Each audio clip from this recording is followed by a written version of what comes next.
We are in the famously haunted Gettysburg, Pennsylvania. Or as the Travel Channel calls it, one of the most terrifying places in America. The spirits of this house like to let all of us know this is their house, and they are still here. God, as soon as I walked in here, my head, wow. July 1st, 1863, 150,000 men from two armies would converge on this town. We were told that she buried Robert in the backyard. Is that true? Yes. Whoa. We believe that your spirit is still here. Rosa J. Carmichael would punish them and torture them. Ooh, I thought I just heard a man's voice say Rosa. Soldier. I believe that truth is far stranger than fiction. I swear to God that just said my daughter. Ooh.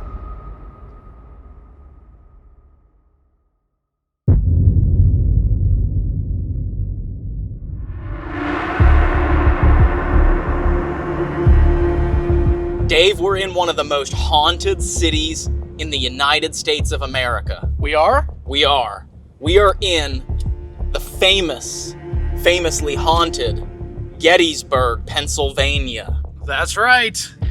Where between July 1st and July 3rd, 1863, Confederate and Union troops clashed on this land surrounding and inside this city during the American Civil War. Now, this was one of the most devastating battles in the entire war. And during those 3 days, they accumulated 50,000 casualties.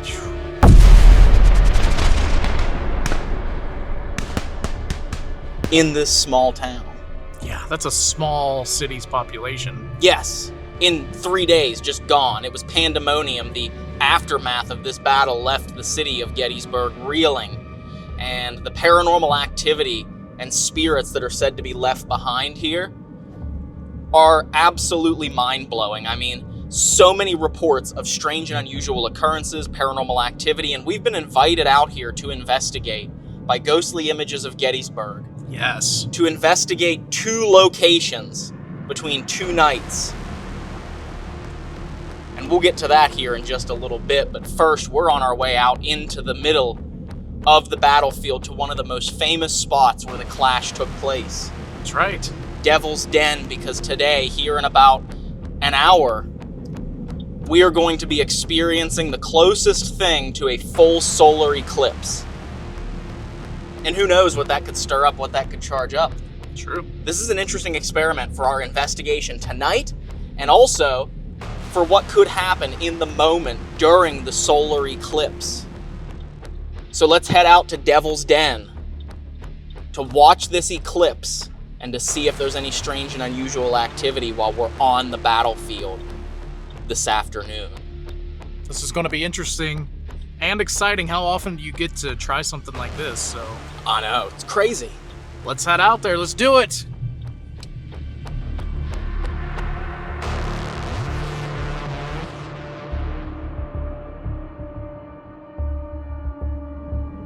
It's crazy to think, I mean, just driving through this area, it's also beautiful and scenic right now, but to go back in time nearly 160 years and to see what this would have looked like, the devastation, just the horror that took place here in Gettysburg, is just mind-blowing. I mean, it's not something that I think we could even wrap our brains around. No, not at all. And it wasn't just the soldiers who were affected by this, it was the town folk. It was the people that lived here who were devastated by this battle. And that includes one of the locations that we are going to be investigating while we're here, and that is the Jennie Wade house. Yes. The most famous report of a civilian losing their lives during the Civil War. And it happened smack dab in the middle of the fighting, in the middle of the skirmish. And they say that it is one of the most haunted small houses, not just in Gettysburg, not just in America, but the world. Yeah. And then for the other location, the location we're going to be at tonight, not only did it see the devastation of the battle, being that it was used as a field hospital, but it saw the devastation that the battle and the American Civil War caused when it was converted into an orphanage for children who lost everything to the fighting, and then were forced to endure a cruel woman who oversaw the orphanage, who tortured them and locked them in the basement and did horrible and cruel things to them that left a stain on that building that's still felt to this day. Yeah, unbelievable things. So this Gettysburg, Pennsylvania experiment that we will be conducting over the next 2 days, not only including the reports and claims of paranormal activity, but also the effect of a major solar and lunar event, what that could have, what type of effect that could have on the paranormal activity that we're going to experience here in Gettysburg. I'm excited to see what happens.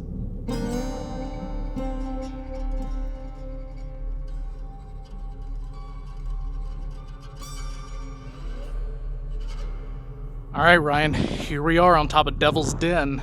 Yes, we are standing here in one of the most, I guess, violent places of the fighting that happened during the Battle of Gettysburg. The important moment when the Confederate Army pushed the Unions back to Little Round Top, where they made an incredible stand, but it's also the best place with no tree cover. Yes. And the clouds are moving away. And we actually have a camera set up right here to try and capture the eclipse. And I will show you guys that if I can see here. Yep, we have a makeshift ND filter taped onto the camera. And that is going to hopefully allow us to get a good shot of the moon passing in front of the sun. We wouldn't be able to capture the image just using the camera's lens alone because it is far too bright to see that moon passing in front of it. So there's a lot that hopefully we'll capture as far as the eclipse goes right here on this camera. Yeah, I think we're in the perfect setup here. We're just a little bit away from this actually happening, and I'm excited to see what happens here in just a few minutes. Me too. Actually, if I look at this shot right here, I can see the bottom right-hand corner of the sun is starting to be blocked. So you can see the very bottom corner looks like it's starting to move in front of it. And so it's actually started, it's begun. What happens here at Devil's Den during an eclipse? Nobody knows. Nobody knows. We're going to find out. Now, we're not going to be doing any investigating, so to speak, because the National Park Service doesn't allow paranormal investigation on the battlefield, on the actual park. So we are just going to be recording on video and audio. We're going to have an audio recorder going, and if we happen to capture something when this is going on, you know, we just happen to capture something. Yeah, I think there is a good chance that we might get something happen if we play our cards right and everything lines up just as it needs to. We might get something cool. I think so. So let's grab the audio recorders here, and there's quite a crowd out here. We got quite a good number of people. I'm not gonna really show you any close-ups of anybody because I don't want anyone in the video that doesn't want to be in the video, but we got a pretty good crowd out here. And so everyone's out here for an eclipse party in Gettysburg, Pennsylvania. That's right. And hopefully this will charge stuff up for our investigation tonight at the Gettysburg Orphanage. Yes. But let's see if we can capture this eclipse in all of its glory. Let's do it. Let's do it.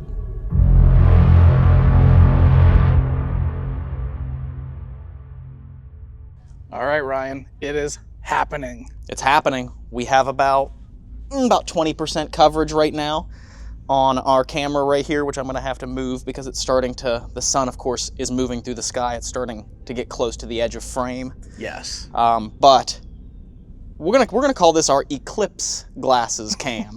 Yeah. So go ahead and throw that down in the comments. Tell us how much you love the Eclipse glasses cam. So for those of you that didn't get a chance to see the eclipse, have never seen an eclipse, didn't have the glasses to look at the eclipse, we're trying to capture it in the way that you would see it with your eyes while looking through the eclipse goggles. Yeah, it looks exactly the same as the cheap little glasses that we have, so. Yeah. So what we're gonna do is we're gonna let this get a little bit more coverage here. And once we have that little bit more coverage going, then we're gonna maybe roll an EVP session. Yeah, we might try it. We're getting quite the crowd here. Everybody's here for us. No, I'm just kidding. Everybody's here for the eclipse that is trying to happen, so. Yeah.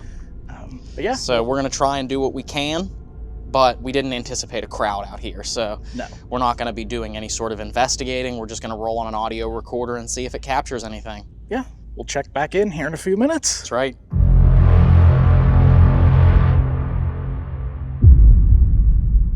It's gotten much darker out here, that is for sure, but that is also because there's some cloud cover that's moved in front of the sun and the moon. So we have a lot of, hopefully we have some quick winds come through here and blow this cloud cover off so that we can get a good view of the maximum eclipse that we're going to have here. It's not going to be total. We would have to be in Ohio, certain parts of Ohio, to see a total eclipse, but Yeah.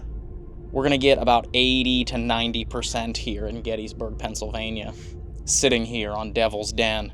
It's getting pretty close right now. It is.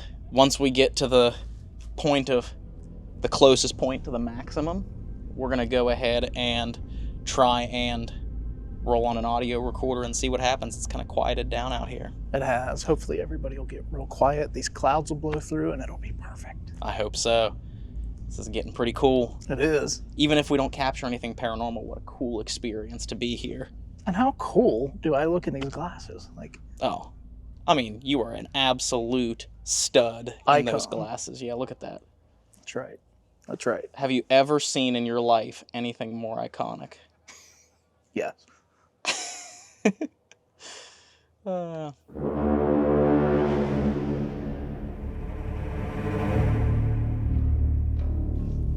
all right, so it is official. The lighting is changing. It is becoming rather spooky out here. The Devil's Den. It is very spooky. All the light has changed to like this weird yellowish color, making everything quite whimsical and dreamlike. Yes. And as you can see from the Eclipse cam, we are at about, at this point we're at about 80 something percent, I would say, coverage. Yeah. Unfortunately, we've had to get crowded right to here because there's a bunch of people around now, but Yeah, everyone had the same idea we did. They thought, which we should have known. We should have known that if we wanted a quiet spot, Devil's Den probably wasn't the best, because here on the Gettysburg battlefield, if you want to see something cool with the sky, Devil's Den is where you come. But because of that, we got a bunch of people around us, so but that's okay. We want everyone to enjoy it with us. we do. Rolling Eclipse, EVP. We're going to let this sit right here. And we're going to know that there's probably a good amount of contamination going on right now, but Yes. It's so weird looking out here. I mean, just looking up at the clouds, like I said, it's almost like there's like a, it's like if the golden hour was happening at 3 p.m. It's as if there's like an eclipse happening. It's very weird. You're starting to be able to see the haze in the atmosphere now. With the weird sunlight.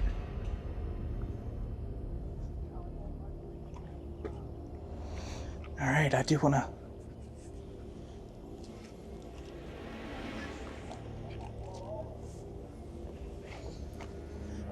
say, if there just happens to be any soldiers out here watching this eclipse, do you know an eclipse is happening? Can you see the eclipse? If there's anyone here that's listening to us, we're going to be over at the Gettysburg Orphanage tonight. I don't know if you would know what building that is, but it's over by Cemetery Hill.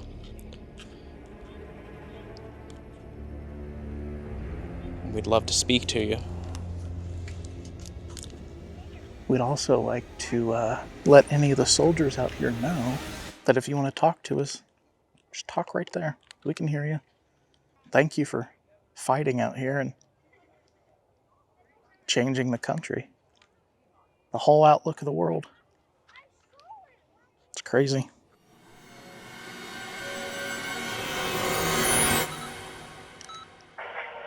Rolling Eclipse,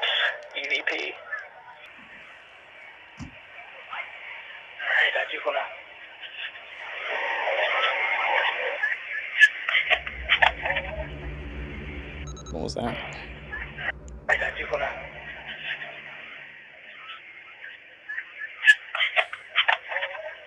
Did you whistle? No, I didn't whistle. Okay, that is really strange. Do you hear it? No, I'll play it.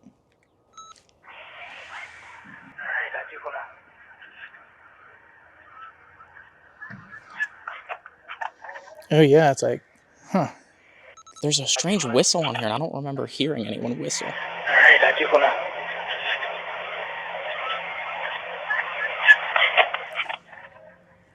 Mm-hmm.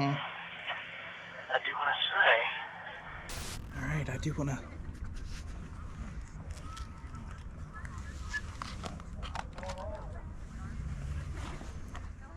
This whistle was the only part of the audio that we felt, in the moment, could have been unexplained. But as you heard, it ended up being a man whistling at someone he knew.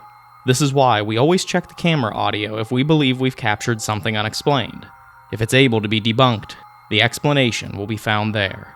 This is exactly what happened when we returned to our accommodation and listened back to the camera audio. Okay, I do hear something on here. It's not as prevalent as it is on here, but I do hear some sort of whistling or chirping. I don't know whether it's someone that was nearby. I don't know whether it was a bird. Take a listen, Dave, and see if you can... There is something on here, so this may not be paranormal. But even though we didn't capture any paranormal evidence during the eclipse, coming up tonight, we still have 8 hours inside one of the most terrifying places in America. Ooh. The Haunted Gettysburg Orphanage.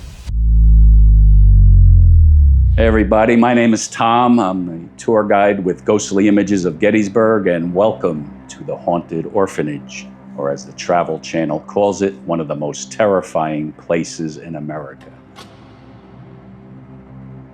And to understand why this building has this dark history, why there seems to be a dark cloud hovering over this building to this day, we need to step back in time to the years 1863 to 1877. Everyone knows about the big battle that took place here July 1st, 1863. 150,000 men from two armies would converge on this town, population 2,400. This is Cemetery Hill, where the orphanage is located. This was a Union position, and this building was the actual headquarters of Union General O.O. Howard. This was also used as a field hospital, which meant amputations in this very room and in the cellar below. Arms and legs were stacked window high. It was a horrible, hideous scene. Around the building was also a temporary burial ground of Union soldiers. The graves were very shallow. It was a foot deep, and heavy rains would hit Gettysburg on the evening of July 3rd into July 4th. And the soil would be washing off these bodies, and arms and legs and faces would protrude through the soil. The smell of death permeated throughout the town here. Local citizens would wear handkerchiefs dipped in lavender oil or peppermint oil, anything to kill the smell. The connection to the orphanage and the Battle of Gettysburg actually begins on July 1st, 1863. When a Union sergeant named Amos Humiston is mortally wounded on the north end of town. And as he lay dying, he held a photograph of his 3 children, Frank, Frederick, and Alice. It would be the last image he sees before he passes away. 3 days later, a local woman would come across his body, and she would take the photograph. She gives it to her father. Last name is Shriver. He owned a saloon on the outskirts of town. He would have a chance encounter with a doctor from Philadelphia named Dr. John Francis Bournes. He was a surgeon. He was in Gettysburg volunteering for the Union Army. He was intrigued by this photograph and asked if he could have it. And he made it his mission to find the family of this fallen soldier because Amos Humiston didn't have any identification on him. Nobody knew who he was. So Dr. Bournes would run a detailed description of this photograph in all the Northeast newspapers. It became national news. Children of the battlefield, whose father was he? And it took about 3 months before a woman who lived in a small town in New York State called Portville, that would be Felinda Humiston, Amos's wife. She would realize that was the photograph she sent her husband, realizes he died at the Battle of Gettysburg. Felinda would be in touch with Dr. Bournes, who would take a train to Portville. He's initially welcomed as a hero, a good Samaritan. He was also selling copies of that photograph for 25 cents apiece for what he said would be for the future education of the 3 children. Sounds like this Dr. Bournes was a really good man, but we're going to find out soon enough. Wasn't such a good person after all. But he had a vision, the need for orphan homes, and that would wait till 1865 when the Civil War ends. Over 600,000 men are killed during the course of the Civil War, 2% of the U.S. population. Dr. Bournes would be part of a larger group of men based out of Philadelphia. They would form a corporation. One of the men heavily involved was General George Meade, the commanding general here at Gettysburg. He actually raised a lot of money to purchase this building. In 1866, they are ready to have a grand opening. He also reaches out to Felinda Humiston, asks her, would you be willing to move to Gettysburg? You can bring your 3 children. You could live in the building. Her late husband is buried in the National Cemetery next door, and she comes. And when the orphanage opens, it's a grand celebration. The children are really happy. They're well fed, they're well clothed, they're getting a good education. They'd be seen out in the backyard playing, and they would volunteer in the community. Over the first 3 years, things continue to go well. But in 1869, Miss Felinda would meet a man, a veteran of the Civil War named Asa Barnes. Asa Barnes sends her a letter proposing they get married, and she accepts. They get married in this very room, attended by the children and local citizens, and it's a festive occasion, but the children are also very sad because their beloved Miss Felinda is leaving Gettysburg and moving to Massachusetts with her new husband. So in 1870, Dr. Bournes is responsible for bringing in the next matron, and he knows a woman that he said had exceptional credentials, a strong disciplinarian. He thought she'd be perfect for the job, and her name is Rosa J. Carmichael. Rosa J. Carmichael is the complete opposite of Miss Felinda. She hates children, never been married, and about as cruel a woman as you'd ever want to be involved with children. And that's when the dark history begins, the dark cloud that seems to hover over this building to this very day, why there's paranormal activity both inside the building and on the grounds. The children who had been happy are now miserable. They're petrified of Rosa Carmichael, because she would punish them and torture them for any slight infraction that they might commit. The children who had been well-fed are now underfed. They're malnourished. Their clothes are worn and tattered. It's just a terrible place for children. And her punishments and torture would happen outside the building, in this very room, and her cruelest punishment would take place in the cellar below. In the backyard, there was a split rail fence surrounding the property. She would often tie children to the split rail fence. Hot summer days, the children would bake in the sun. Back then, wild dogs used to run loose in Gettysburg, gnawing at the children's ankles, growling at them. They had to be scared to death. We know of at least one child that died while Rosa was here. His name was Robert Turner. We believe several other children may have died or gone missing. And one day a local child comes to the orphanage, knocks on the door, asks, is Robert home? Can he come out and play? And Miss Rosa basically says, Robert's not here, he's dead, and slams the door in the child's face. She claimed the boy died of irritable bowel syndrome, issues in his stomach. She never called a doctor, never notified authorities. She actually buried Robert Turner in the backyard. Well, authorities would come out, they exhumed the body, they perform an autopsy. They said this boy didn't die of irritable bowel syndrome. This boy died of starvation. There was an incident on Christmas Eve in 1876. The caretakers of the local cemetery were walking home from the town square where they just attended church services. And as they're passing the orphanage, they could hear the cries of a child from the back of the building saying, help me, please help me. They couldn't ignore these cries. They would go to the back and they would find a young boy named Georgie London locked in one of the outhouses. Rosa placed the boy in the outhouse on Christmas Eve. It was a freezing cold night. The boy pleaded with the couple, please don't bring me back into that building. And at least for a couple days, Georgie London was in the comfort of the residents at the gatehouse. Otherwise, the boy would have froze to death. One boy that was here, who's often referred to as one of Miss Rose's thugs, was Richard Hutchinson. He was 19 years old. He had a handicap. He only had one arm. And his younger sister, Lizzie, came here, and the children called him Stick Boy because he would carry a stick and beat the children under Rose's watchful eye. So now back to Dr. Borns, who we thought was this good Samaritan. He's considered the founder. He's the secretary and treasurer of the board. But word is getting out that he was embezzling funds from the orphanage. When he went to Portville, New York to see Felinda, he was supposed to return the original photograph that Amos had in his hands. Well, he gave the family a copy, and the family wanted the original, and he said, you'll get it upon my death. And many years later, when he finally passes away, the family never actually got that picture.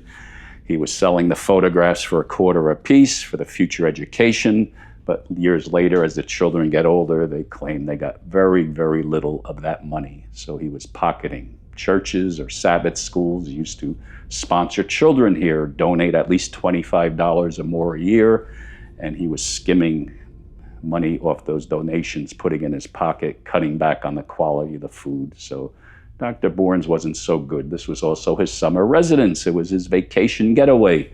When he was staying here, the children had to tend to anything he wanted. He'd snap his fingers. He had to see what was going on here, and he either endorsed Rose's cruel methods or simply turned a blind eye. In this very room, another punishment, Rosa would force children to stand on tables and chairs, and they would have to stand still as long as they could until their legs would grow weary. They'd literally fall and collapse to the floor. She would belittle the young girls who came here, often forcing them to wear boys' clothing, sometimes for as long as 2 months. And her cruelest punishments did take place in the cellar below. Well, welcome to the cellar of the orphanage, and around us, these are the original stone walls. These are the original wood beams. And one of her punishments, especially for the older children, she would actually shackle children to the wall of the cellar here. And the last remaining evidence is this portion. The top part is an original part of the shackle. The bottom part is not. Up until about 10 years ago, there were shackles all along the wall here. They're no longer here today. Now, she couldn't shackle some of the younger children because their wrists were too tiny, but she had other means to punish them. In that barrel, while not original, she would place children as young as 4 or 5 years old inside of a barrel like that. She would fill the barrel with cold water. She would tie their wrists to the side of the barrel, and the poor kids would be standing in there. Their legs would grow weary. They'd be standing in their own bodily fluids. Children that age weren't much taller than the barrel. They would nearly drown in there. And her cruelest punishment of all is what she called solitary confinement. And that would be what we refer to as the pit. Some people call it a dungeon. And it's located down this passageway here. Do they know why she was such a cruel person? Oh, don't really know. No? And she was just a mean-spirited person, that's for sure. And Yeah. what she did to these kids is unbelievable. And I'm going to put the light on so you can see down this passageway. This is creepy down here. No, Yeah. it's dark. People on our tours sometimes turn back, get overcome with emotion. People come out crying. One person on a tour not long ago just walked down. He said, I won't go in because my wife was here about a month ago and she believes something followed her home from this location. So this is a confined space about 4 feet by 8 feet. She would shackle children inside of the pit here, sometimes for hours, sometimes for days, sometimes for as long as a week. Children would get minimal food, and there were no windows or natural light down here, so the children would have been in total darkness. So I just can't imagine what those children went through down here. They were all friends, classmates, probably be crying and screaming, and they would hear Rose's heavy footsteps on the wood floor above, and Whenever she would open that creaky cellar door, they'd be petrified as to what might happen next.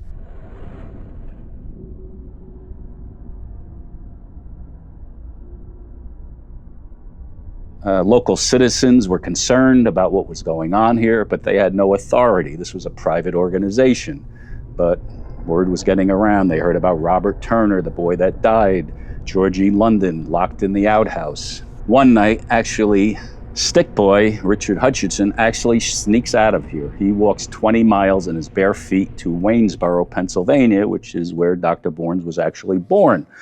And he goes to authorities and said, you have to do something. This woman is crazy. She's torturing the children. They're not getting any food. And finally, things close in on Rosa Carmichael. She is actually charged with 3 counts of cruelty and abuse of children. She's taken to court. She's found guilty on one of the charges, the incident involving Georgie London in the outhouse. And her punishment, which was the harshest that can be imposed on a woman during that time period, she was fined a total of $20. And she was ordered to leave town. And amazingly, she doesn't leave town. She comes right back here, says everything's a lie, they're slandering my good name. She would stay here for at least a couple months, and God only knows what those poor kids went through in those final 2 months. But one night, Rosa Carmichael just disappears. And the mystery of Rosa Carmichael is that we don't know where she went after she leaves the orphanage. Back then, there were no birth certificates, so it's very possible she changed her name, moved on, hid her past. Some people believe she never left Gettysburg, that local citizens were so furious at what she did to these poor children that they may have murdered her and buried her in a field. Some believe she went and reconnected with Dr. Bourne and maybe worked for him, but we can't verify any of these stories. We don't even have a photograph of Rosa Carmichael that we can verify is her. But no charges are ever pressed against Dr. Bourne. He would leave and go back to Philadelphia and continue his medical practice. So in 1877, the reputation here is really bad. Local folks are tired of the negative news and the stories coming out of this place. The orphanage does close.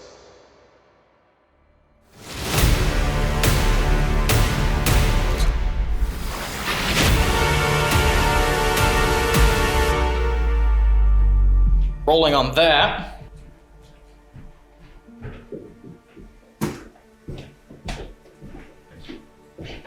Got any EMS levels? There for a second. Rolling first session, first floor orphanage. And already Dave's getting the music box going off. That's right. Just doing what I do best. No matter where it's set up, you always find it. I do. Oh, man. So we're here in the first floor of the orphanage here in Gettysburg. This is a building with a horrifically tragic history. What was supposed to be something good turned into a nightmare for many of the children that were kept here. And we're going to try and see if we can communicate with maybe any of the children who might be here, but also Rosa Carmichael to see if she's still here.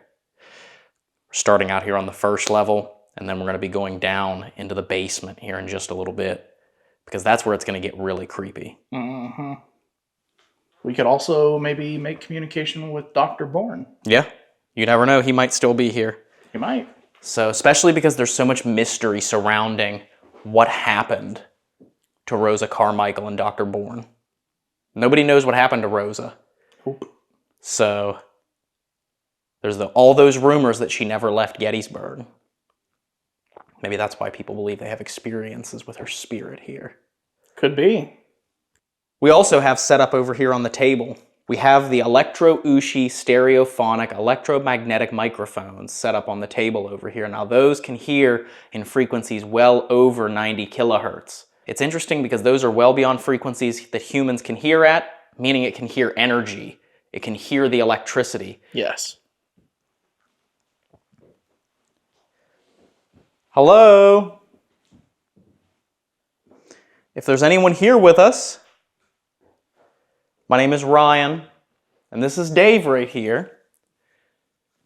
We've come a long way to speak to you. We're visitors here, and we want to talk to Anyone who wants to tell their story.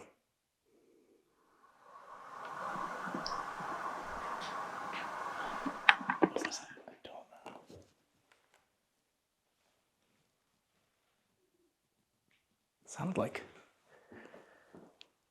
shuffling or something.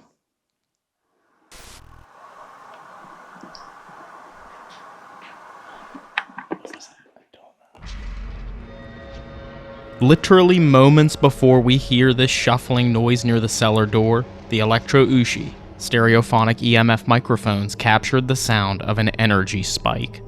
Could this strange spike in energy be related to that shuffling sound that we heard? Tell us what you think in the comments below. Anyone who wants to tell their story.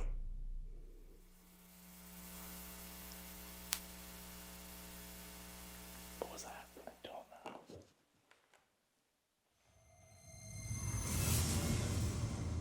If there's anybody here with us, we would love for you to come out and chat with us.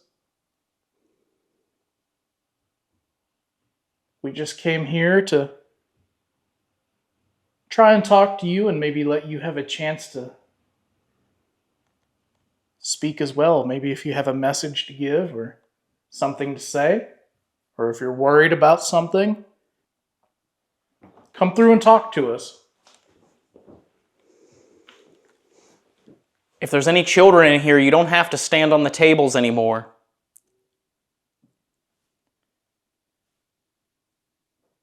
That awful Rosa is not able to hurt you anymore. That sounds like it's down here.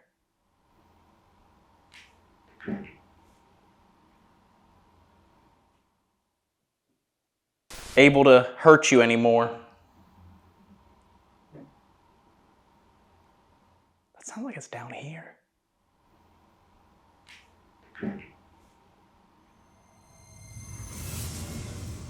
Did Rosa do bad things to you? If you'd like to try and talk to us, you can respond by touching one of these toys we have set up for you. They have red or green lights on them. Could you try touching one of those for us so we know you're here?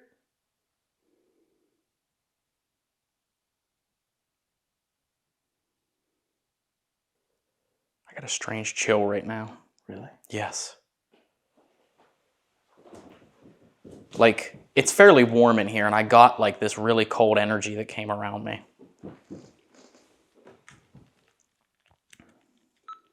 Rolling EVP session, Orphanage. Ryan, Dave, first level. Placing recorder on the table. Is there someone around me right now? It just got very, very cold here. And if you can hear me, I just put a box down on this table, right by Dave. And if you'd like to speak to us and leave us a message, you can talk to that and we'll hear your voice.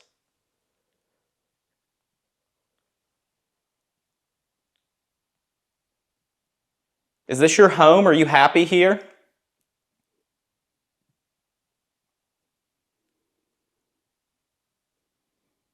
Is it true that she would tie you to the fence outside?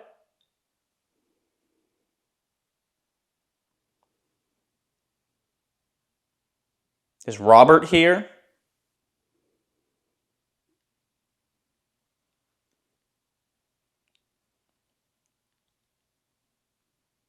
What's the name of the guy with one arm? What do you call him?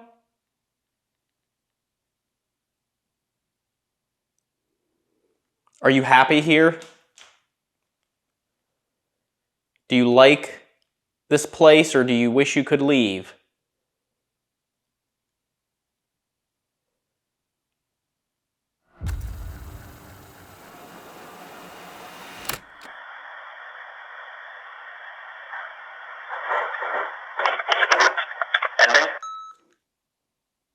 I have an idea because one thing that we don't get to utilize very often because of just the environment in a lot of places we investigate is the Ovilus. Mm-hmm. Whoa. Did you hear that? I did. And I feel like because these wooden tables are here, the problem with the Ovilus that we have is if it's set on something metal, it tends to have magnetism, and then it just repeatedly spits out words. But because we have these wooden tables, maybe we should pull out the Ovilus and see, just as a baseline, how, if it starts speaking too much, we can turn it off. Because I know your propensity to hate that device. Yes. But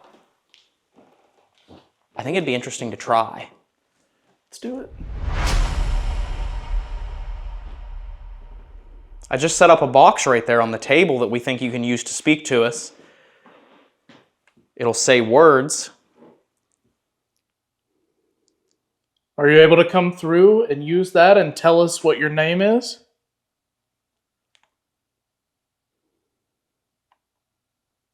You don't have to be afraid of me or Ryan. We're just here to help you out and talk to you. You don't have to be scared.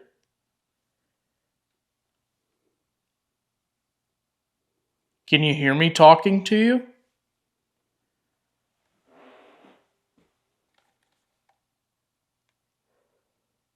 How many of you are here? Can you tell us how many children are here with us? Whoa. Did you hear that? I did. Are you trying to close that door right there? You can push it closed. We won't be upset.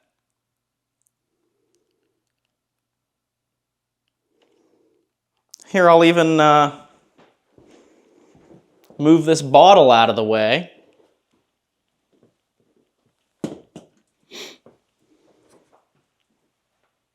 Oh.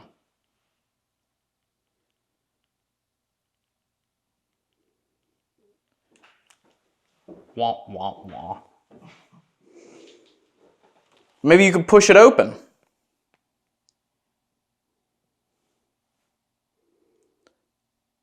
That was the backyard out there.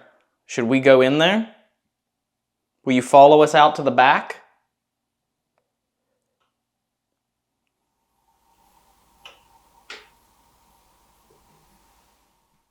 What?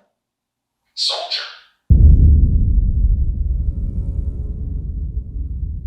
What?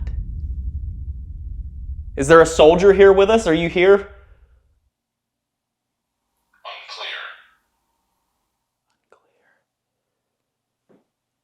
This was the Union headquarters and a hospital, right? Push that door open for us, please. Place. What? It said, "Ah, place." Chess. Computer. Caress. Caress. I do know that the Union soldiers loved to play chess on their computers.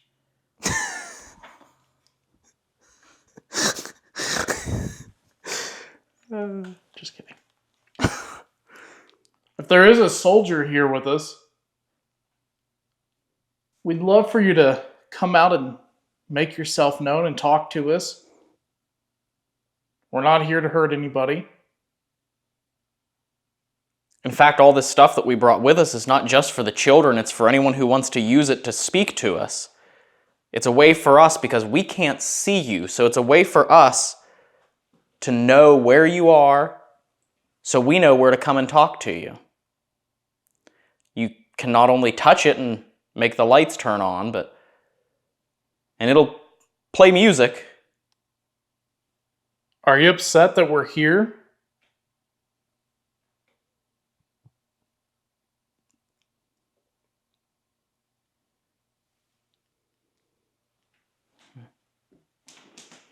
You want to step down into this other room? Yeah. Yeah, I think it'd be a good idea. Maybe whoever's in here will make something happen while we step in the other room. Maybe. All right, children. We're going to leave the dining room here. So while we're gone, we would love for you to come up and try and touch these things. Look.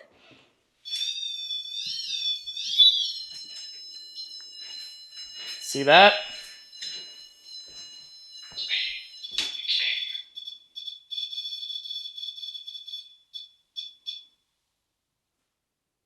Just like that.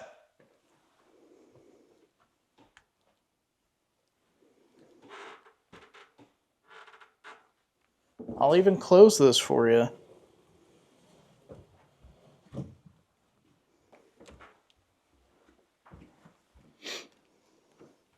It'll be an interesting experiment to see what the obelisk says in there. Mm-hmm. I was not expecting it to say soldier. No. No, that's weird. Stop. Demand. Shot.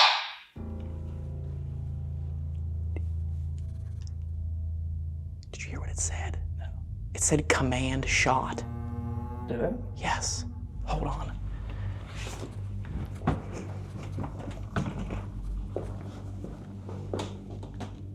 No, it said demand shot. It said stop, demand shot. Huh. That's weird. That. I heard the shot. I thought it said command, but.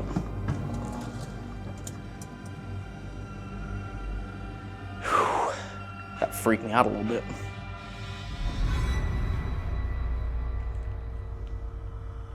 Is there anyone down here?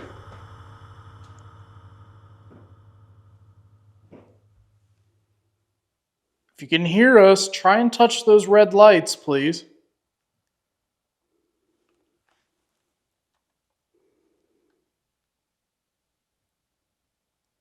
Amos Humiston, are you here? Your wife was a kind-hearted woman who helped many children who lost their parents during the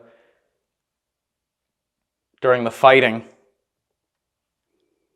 Amos, the last thing that you saw as you were wounded and fatally fading was that photograph of your 3 children. The same photograph that I can see right back here on the wall. You loved your children very much.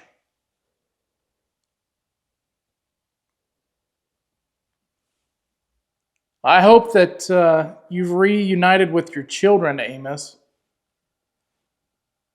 If you have, and you're back with them, and you can hear me, can you touch one of these red lights that we have set up in here?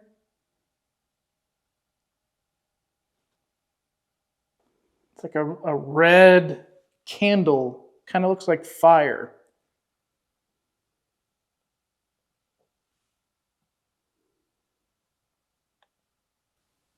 I find it weird how the obelisk has stopped talking.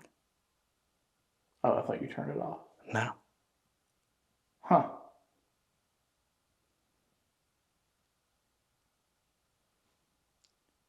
Was there a little boy buried in this yard back here?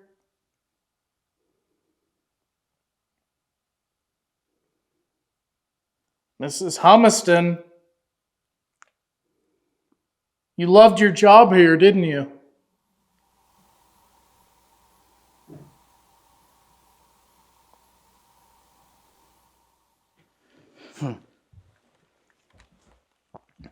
Could always walk down here.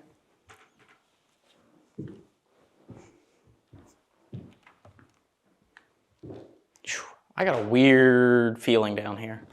Really? Yeah. Do you remember how I've talked about that before? Yeah. How it's like I get like this tingly feeling and sensation in my knees and from the lower part of my legs. And it's just something I've picked up on over the years. And now the obelisk is talking again. Already.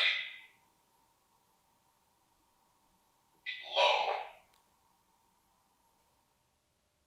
I heard below. I heard drag.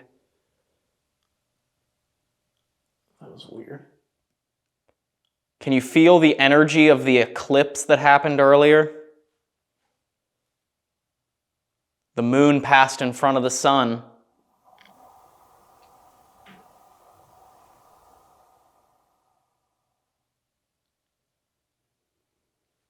Is that something that you can use to speak to us? Can you use that energy?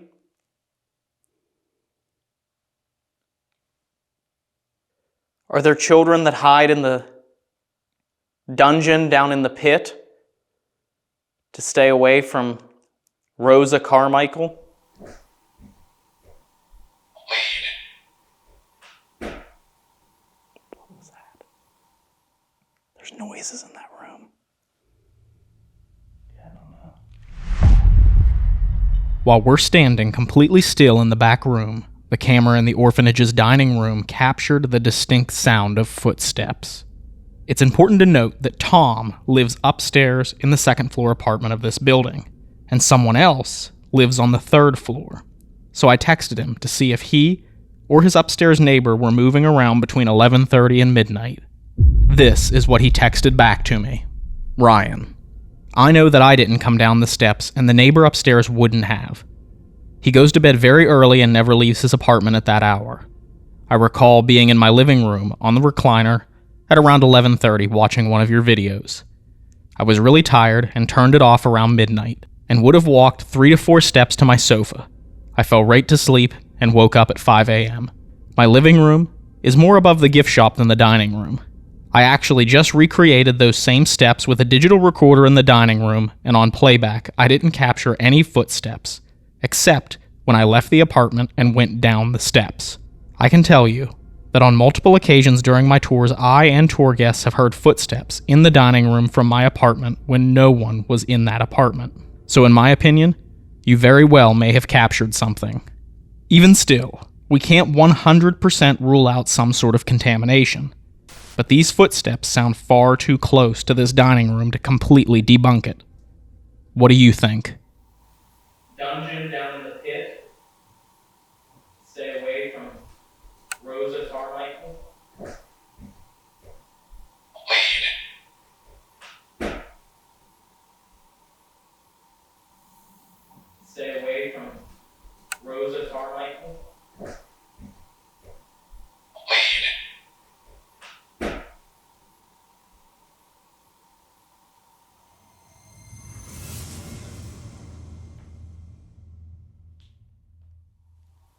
Is there somebody up there in that closet?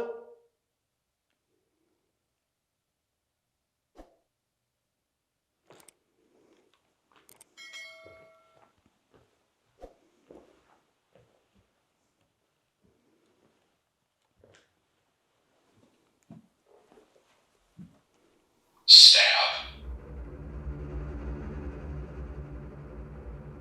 Stab. It seems pretty quiet up here, activity-wise. I think we should probably go down to the basement, and one of us should climb back there in the pit. Okay. You? Sure. We did it, guys. We did it. Dave's agreeing to go in a basement pit. We did it. Y'all better hit that thumbs up button. So let's go ahead and move this equipment downstairs. Let's see what happens in the creepiest and scariest part of the Gettysburg Orphanage. The dungeon. The pit. Let's go. Let's go.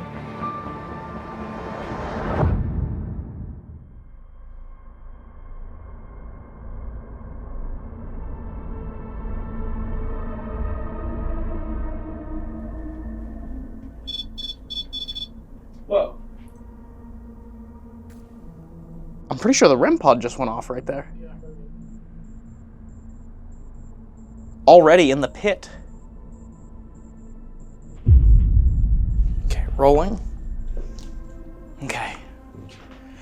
So we are going to head downstairs now to the basement, to the dungeon where the pit was, where some of the most severe punishment took place from Rosa Carmichael to the poor children that were stuck here with her. While we were setting up the equipment, I was trying to set the camera up to where I could see the REM pod, and I finally got a good angle on it. And as I walked away, the REM pod went off. It did not go off at all up here. So that was a little bit strange. So I have some more equipment that we can set up down here. And we're gonna go down and see what happens.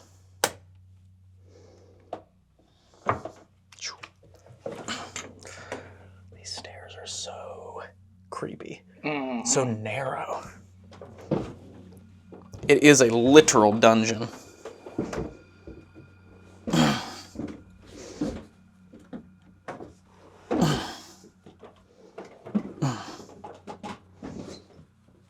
Oh, okay, I'm down here.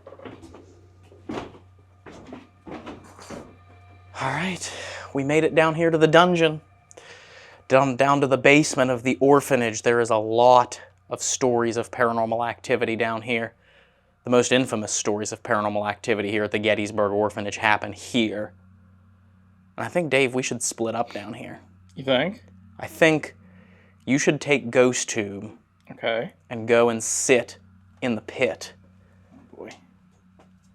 And I'll stay out here by where the children were shackled up. And we'll see what happens. You're just kicking me to the curb like that? Oh, for sure. I think it's a good idea. If I see one spider. We'll anything switch. with more than 2 legs. If you see a spider, we'll switch. You have my word. Okay. Chris said there were none down here. She did. She said there were none down here. So. Chris and Tom both Where? assured you. Give it back. Give what back?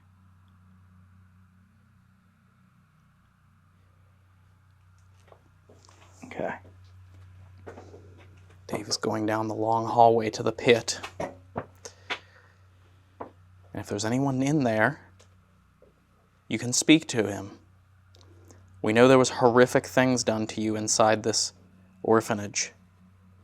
And we're here to try and allow your story to be told so that people know the horrific things that happened here and people know who you are.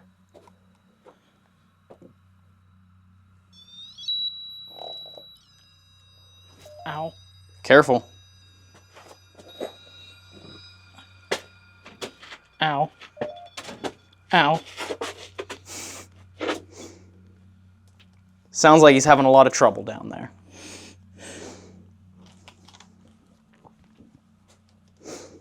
Okay. All right, I'm in here now. You good in there, Dave? So far. Okay. So we're going to place the epoch right there. Hog. Run now. Why should I run?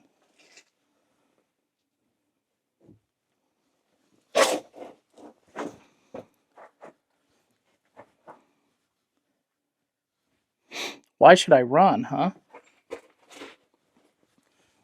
Can you tell me?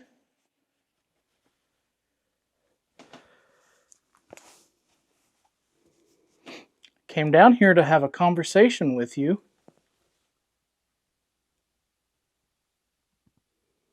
Damage. Can you tell me the name of the lady that put you down here? That mean lady, what's her name? Is there anyone that was chained to the wall over here? Any children who were horrifically punished? We're here to talk to you. Is there anybody in here with me? We don't know Rosa. We haven't met her, thankfully. Are there any kids in here that need help? If you need help, let me know.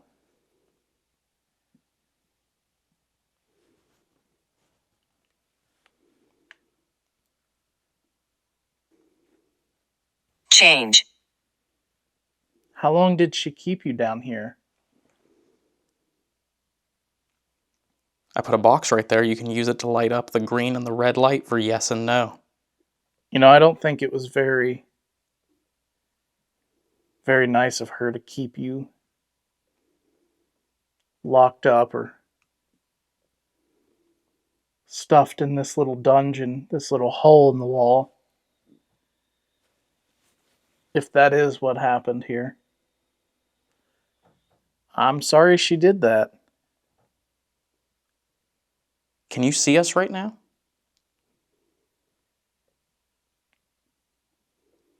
I don't want you to be afraid of me, okay? You can also make these purple lights change color. I'm nice. I'm not going to hurt anybody. Who are you?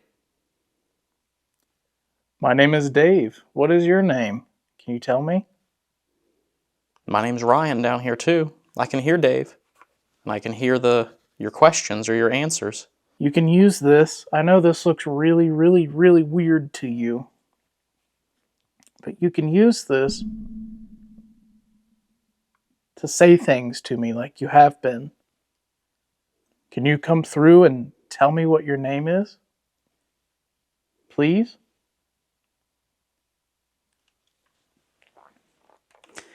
Can you touch one of these lights to let us know where you are? I'm just down here to make sure that you're okay. And I want to let you know that she can't hurt you anymore.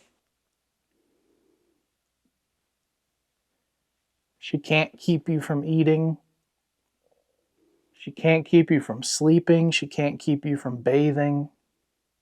She can't keep you from leaving. You're allowed to leave. You don't have to be stuck in this room anymore, okay? So if you want to leave, you can go through that door right there. But on your way out, I would love it if you could touch that red light that I set up to let me know that you can hear me and that you're leaving. Epoch said no. You can move around this place now. You can make it your own playground. I'm not going to do anything to hurt you. Neither is my friend Ryan down there. He's just trying to talk to you down there. Red light again. Nobody's holding you here anymore, okay?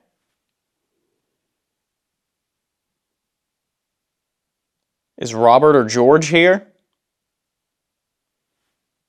We were told that she buried Robert in the backyard. What do you mean?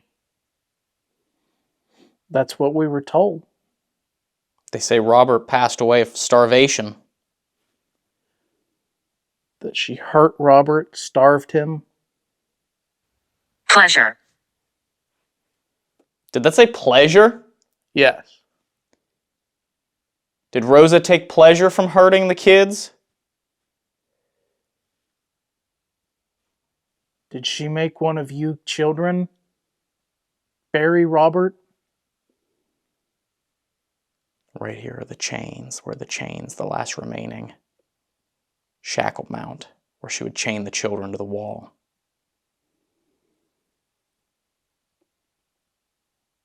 Did she bury any children here in this dungeon, in this little room?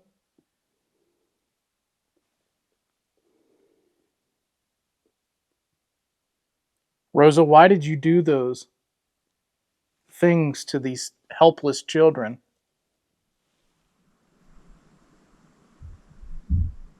Whoa. Something just moved upstairs. Really? I heard a loud thump. Children. Ooh.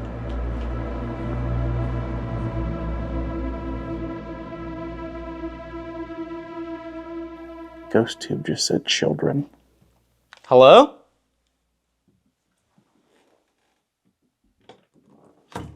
What about children?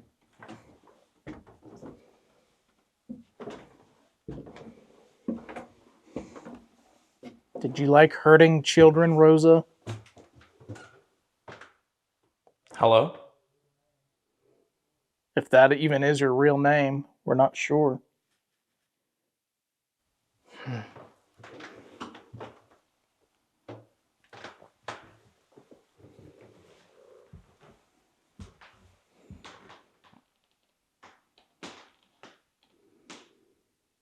Is that what you did, Rosa? Did you change identities and go from city to city hurting children? And just disappear once you got ran out of town? Move to the next city?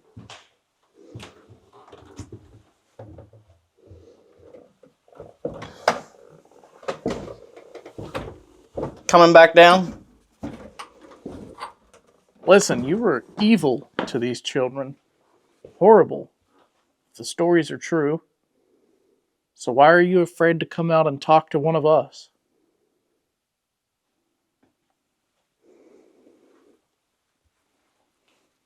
We're on the children's side, Rosa, not yours.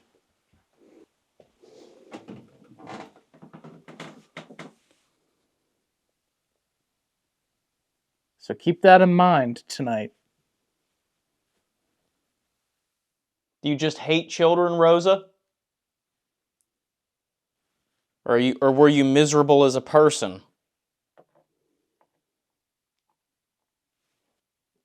Ghost Tube's gotten awful quiet. I know the last thing it said was children. Are you serious? Yeah, Was that when I was upstairs? right before you walked up there. Oh my god. That's mine. What's yours? I'm sorry. I was just going to put my hand on the wall. I wasn't trying to take any of your toys. But I'm not done talking to you yet, Rosa.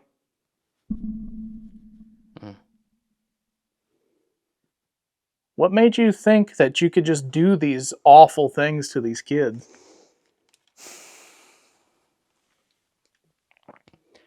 I'm feeling very strange down here. I feel almost like lightheaded. If there's any children down here, we're sorry about what happened to you. We're sorry you had to be here. I mean, just look at this, you guys. Imagine. If the stories are true, imagine being a child and being locked up Demon. down in here. It's really awful, really sad. And it just makes you wonder what's going through somebody's mind like that to not just do that to one child, but an entire building full of children. You know, a whole group of children. Maybe it was a control thing for you, Rosa. Maybe you failed at so many things in life, and you were so miserable that you felt the only thing you could do was control and hurt a bunch of children. Was that it? Tradition.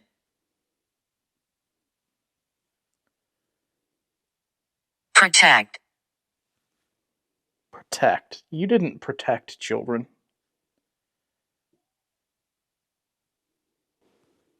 I think Mrs. Humiston protected the children. Whew. What is that? Sounds like the GoPro. What?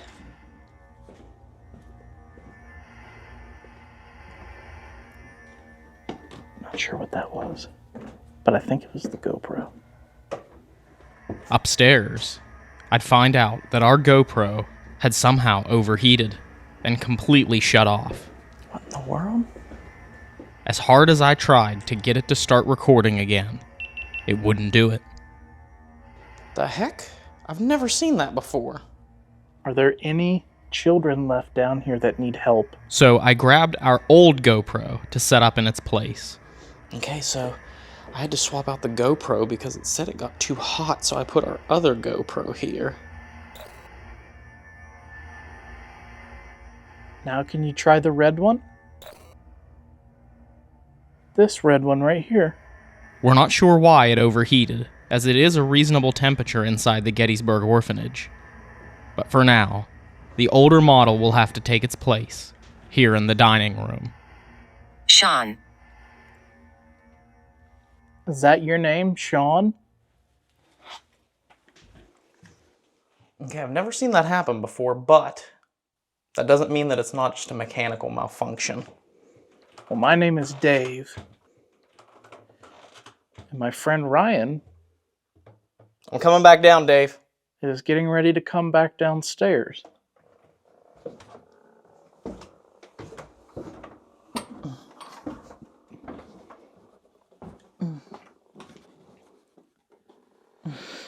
And we just The came GoPro here. did something I've never seen it do before. What? It said that it got too hot. Oh, really? Yeah, it said it was too hot and it shut down, so I swapped it out for the other one. Oh, wow. Anything strange while I was up there? Not really. Okay. Might take the epoch and bring it back towards you. Okay.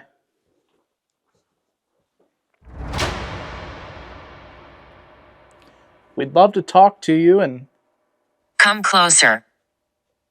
I That's what hear I'm- you. we're here. What did that second one say? I hear you. Come closer, I hear I you. meant it. Mm-hmm. I meant it? Come closer, I hear you, I meant it. Mm-hmm. Come on in. We want to have a talk with you.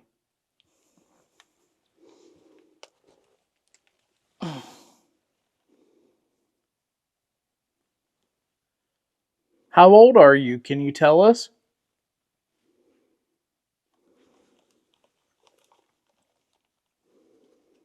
Oh, actually, the EDI was going crazy for a minute or two. Was it? Yeah. Temperature and air pressure? Oh, wow, it just said no. What was the last thing you asked before? Shopkeeper. Shopkeeper?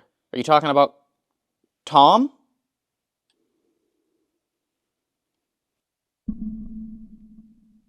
Flash no again. Yep, no. You're not talking about Tom. Please go.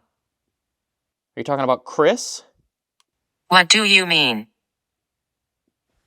I want to talk. What the hell is happening? We're trying to talk to you. Are you learning how to use that now? I need to go. Who is this? What's your name, please?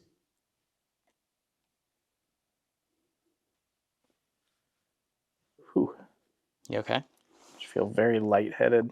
I felt the same way out there. I literally told the camera that. Really? Out there, I said I feel very off and lightheaded down here. I do. I feel like very spinny. Was it talking? Was GhostTube talking that much before I came down here? No. How old are you? You never told us. Angela. Angela. Angela? It's the second name that's come through. Angela, how old are you? Angela, are you here in this little room with me?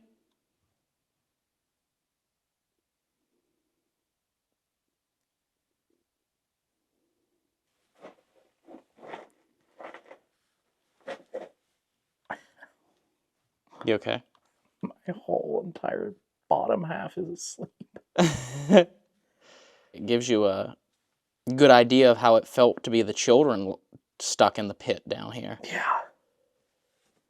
Yeah, I've only been sitting here for like 20 minutes and my legs are dead. I can't imagine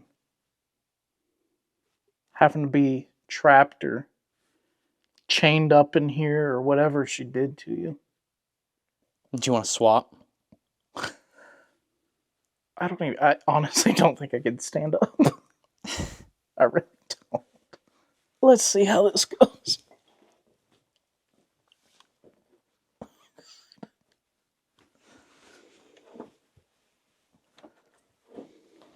Dave's going to try and get out of there. Graveyard. Graveyard. Graveyard. Yes, there is a graveyard. Right behind this building. That's where Amos Humiston is buried.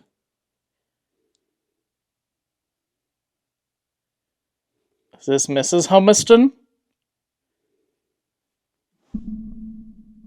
Ooh. I'm pretty sure the epoch just flashed. It did. No. Literally answered no when you asked if it was Mrs. Humiston. Is this Rosa? Keep going. Is this Rosa? Is this Dr. Bourne? Want me to take the epoch? Yes, please. I literally cannot stand it.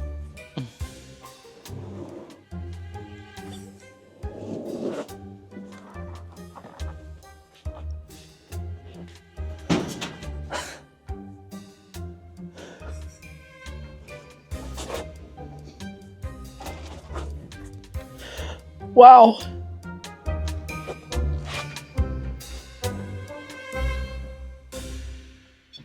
Whoa.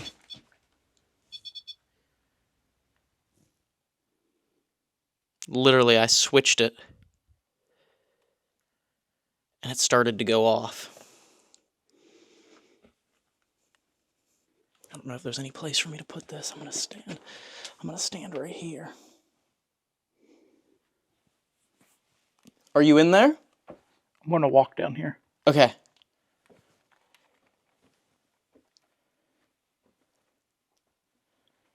Doctor, are you here? My name's Ryan.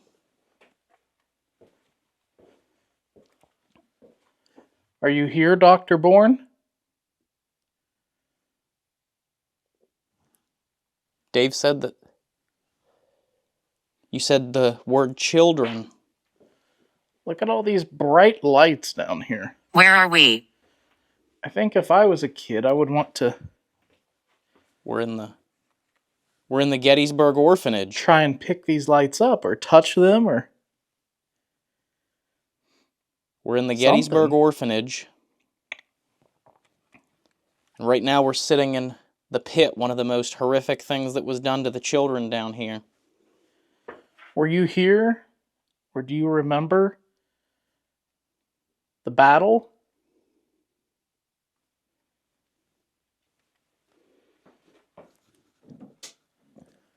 Come on out and talk to me, please. I know you can do it. Is there anything that I can do to help you down here? Is there anything that Dave and I can do to help you if you are upset?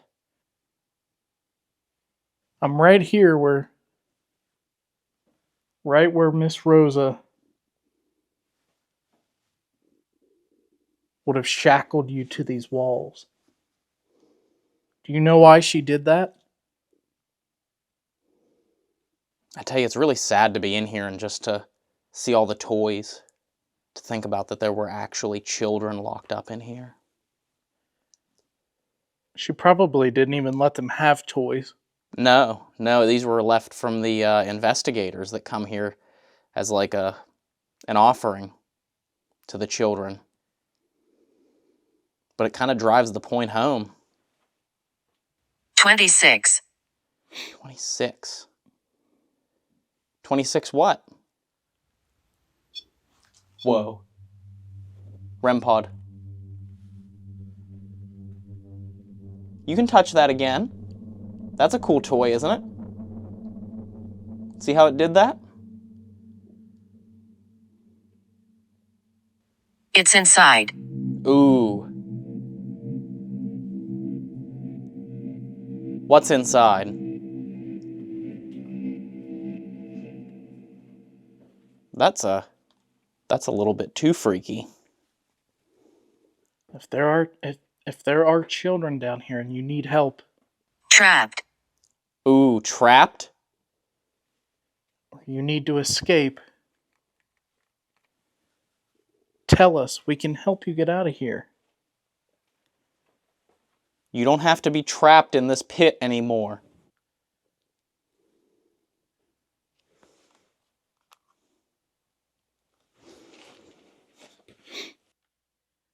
Stressed. I can imagine. This would be a stressful place to live. With the equipment seeming to quiet down and the activity being more prevalent when we're close to each other, we decide it's time to do an Estes Method Spirit Box session here in the pit. Going into headphones, and once again, we're going to be recording the spirit box so you guys can hear the responses as they come through. While I listen to the spirit box, we'll also be running GhostTube Seer to see if any relevant images are created from the magnetic readings inside this horrific solitary confinement area. Alright, so we're going to start doing an Estes session here in the basement. Ryan is going to be actually inside of what they call the pit. We're going to see if we can make communication this way. Okay, and we're going. Okay. Alright, children. My friend Ryan... Crazy. My friend Ryan has a radio, and he can hear you talking to him. We would love for you to come out and say hello. That was a man's voice. I couldn't make it out. Is that you, Doctor? Are you here?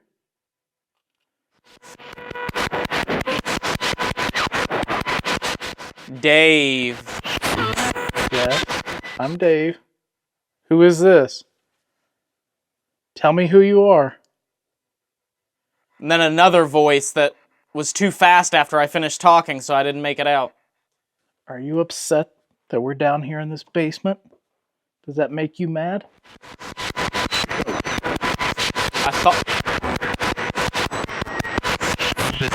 I thought I heard a man say ghost really softly, and then a louder man's voice came through and said miss.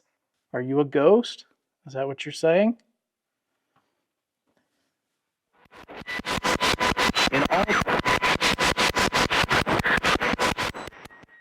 In all.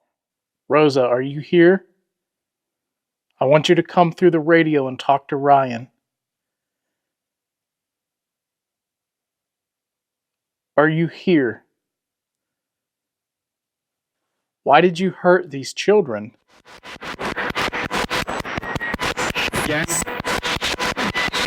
Again? Maybe? They were just little kids and you preyed upon them. Are you evil, Rosa?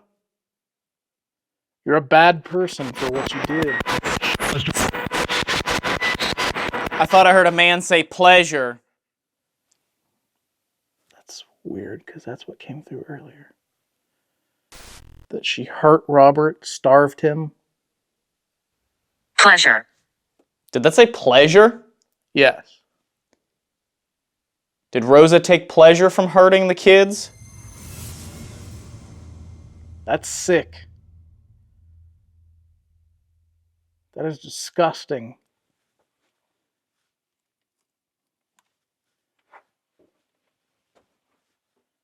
You are a piece of garbage. Hate her. Who do you hate? Are you talking about Rosa? You don't like Rosa? Pain. You're allowed to talk about anything you want. You don't have to be afraid of her anymore, okay?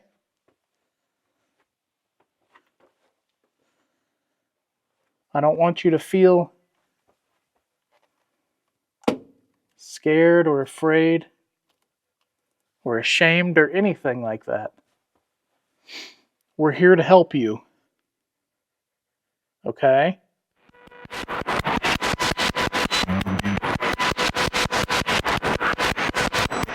I am here. Oh, and then a child's voice came through. Gonna have to review that one. What's your name? Can you tell us your name, please? How come you don't want to leave that room in there? That pit, that dungeon. How come you don't want to leave in there? Kid? Are you afraid to leave? If you're a child and you're afraid to leave, It's okay. You don't have to be afraid. Please, sounded like a child. You can leave. Did she do awful things to you? What happened to Robert, the little boy Robert? We were told that she buried Robert in the backyard. Is that true? Yes.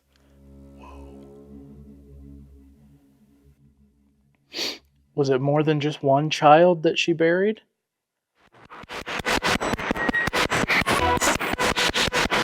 Ooh. I thought I just heard a man's voice say Rosa. Wow. Is that you, Doctor? This is the type of confirmation we've been waiting for all night. Sitting here inside the pit where the evil matron Rosa Carmichael used to lock children in solitary confinement, I hear a very clear man's voice say, Rosa. And after reviewing the recorded Spirit Box audio, I'm more confident than ever in what I heard. Take a listen for yourself and tell us in the comments if you hear it too. Was it more than just one child that she buried?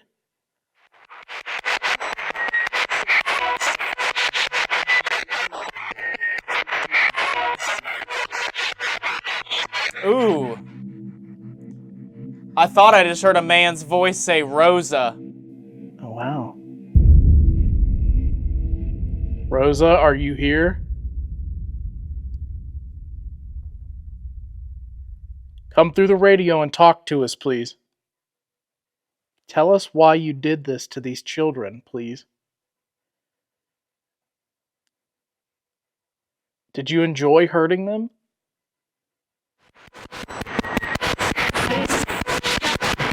Thought I heard pain again. Is Mrs. Humiston still here? A child just screamed play.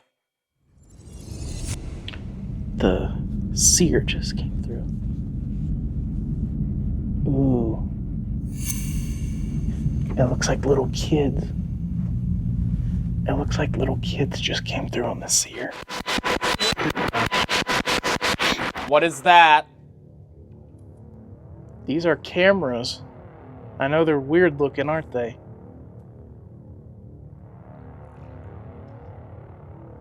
But they won't hurt you, I promise. We haven't done anything yet down here to hurt you, have we?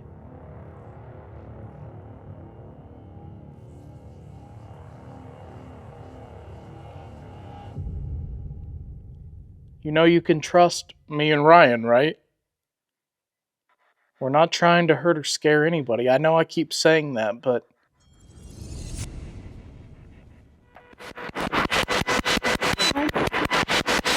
Hi, child's voice again. Hi.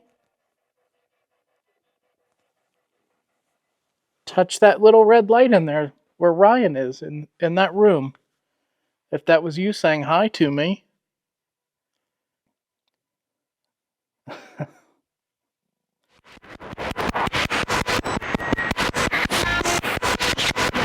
Mommy. I don't feel good in here now. Ryan is not feeling well in there. Are you in there with Ryan? Oh God, something's... Are you close to me right now? It's like vibrating. Like the wall, or the something's vibrating. Nope.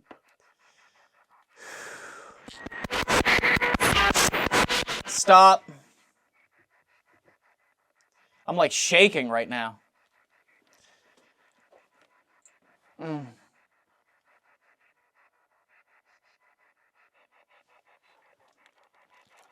Is somebody affecting my friend Ryan? Ryan? Yep, that's Ryan. Are you affecting him? Are you making him feel weird?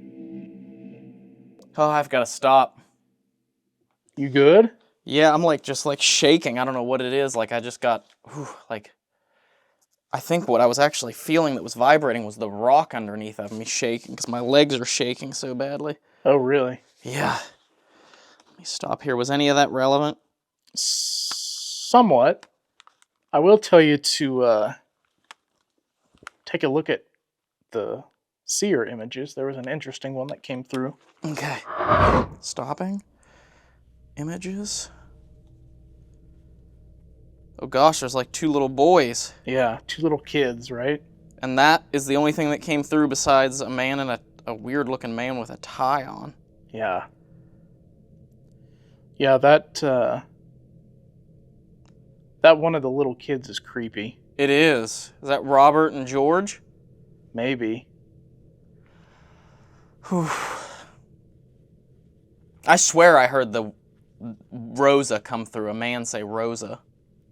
Yeah, that's weird. Oh, I can't believe that. That's kind of crazy. What? The two kids. I know, yeah. Out of all the things that would come through on Seer, Mm-hmm. 2 very clear children. What looks to be male children, boys. Yeah. Maybe. I don't know. That was one of the punishments they gave to the girls, that was wearing the... They said one of the punishments at the orphanage was to make the girls wear boys' clothing. That is true. And then when that second seer image came through, I poked my head around the corner to look at it. And as soon as I did that, you went, "Hi!" God, yeah, it was like a very clear child's voice went, "Hi!" So that was kind of creepy. I think it's time to set up. We got about an hour left in our night. Let's set up abandonment so we can leave these cameras alone while the building is completely empty. See what it captures. Let's do it. Whoa, that was good timing. What? The IR light on this camera just went out. Yeah, this one died too. Literally, as I said that, it went boop and went dark. So let's get these cameras set up throughout the building and see what happens when we leave for an hour and see what paranormal activity occurs in the Gettysburg Orphanage. Let's do it. When no one's here. If I can get up. Yeah, good luck with that. It's kind of painful. Oh, okay. I'm up.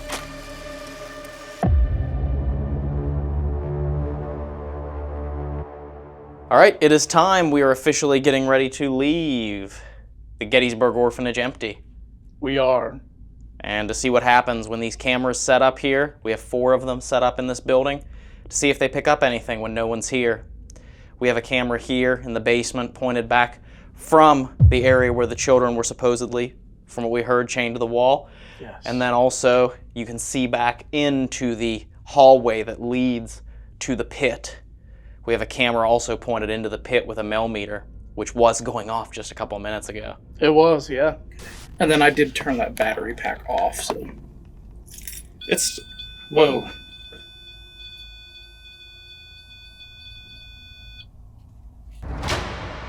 Then we have a camera upstairs in the dining room, covering that area with some motion-activated stuff, as well as a REM pod. And then back in the back room, which would have been the backyard when the orphanage was open. Yes. We have a camera there with the Poltertune PMB, and we also have cat ball and other things in there too that could trigger while we're gone.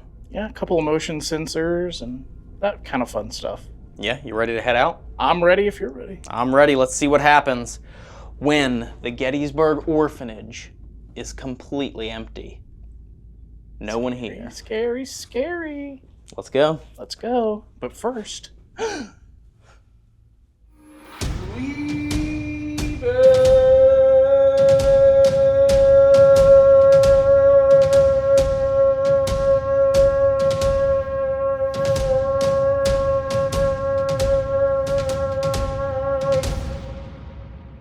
We're leaving. Not too dramatic. Not too dramatic, just slightly. All right, kids. Play with these toys we left for you.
There's no doubt in our minds the Gettysburg Orphanage is haunted by its past. And when looking at its intention from the very beginning, it's hard not to wonder if things could have been different.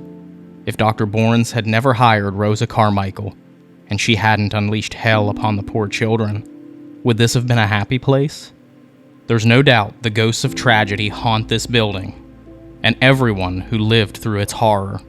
And it seems even the man responsible couldn't shake the memories and guilt of what happened here. Because, in the last year of his life, he wrote this poem. The light above, the powers of darkness come, environing thou has ever shone. Hope and perception in halting gloom, despair's chill terror in my soul I own, and hope abandoned, I am now alone. Dr. Borns, 1888.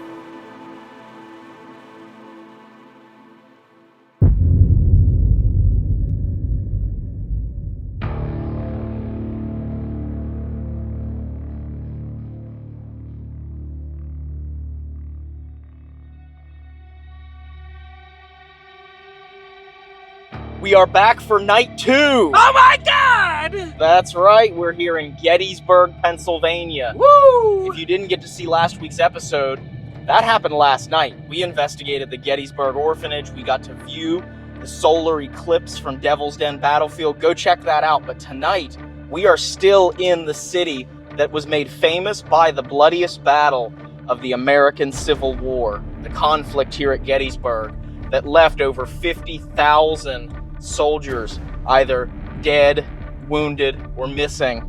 And they say the spirits roam throughout this town, and there are specific buildings that are considered to be haunted, none of which are as infamous as the building we're going to be investigating tonight.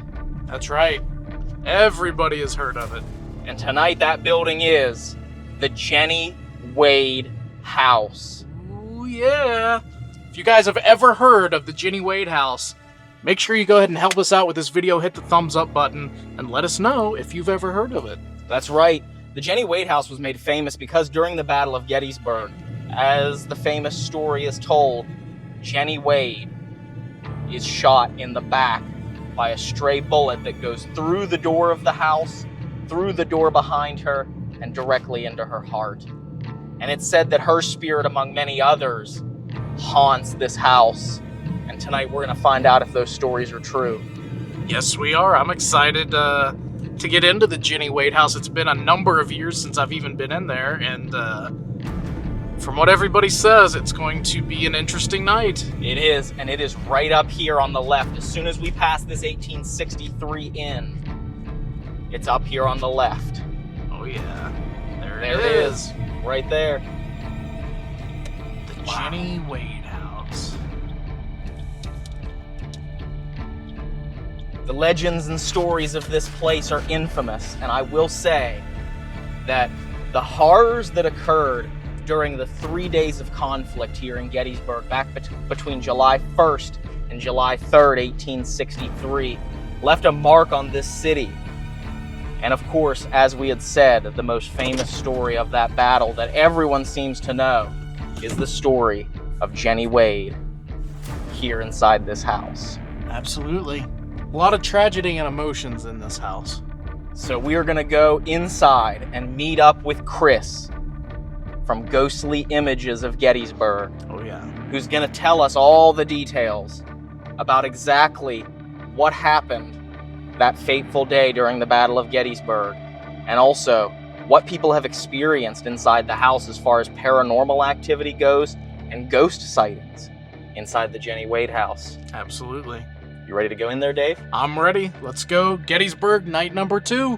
Night number 2. Let's get this adventure started. Let's go. Good evening, gentlemen, and welcome to the Jennie Wade House. Interestingly enough, this is called the Jennie Wade House. However, Jennie never lived here. She and her mother lived 300 yards towards the center of town on Breckenridge Street. Jennie didn't live here, however, she will indeed die here.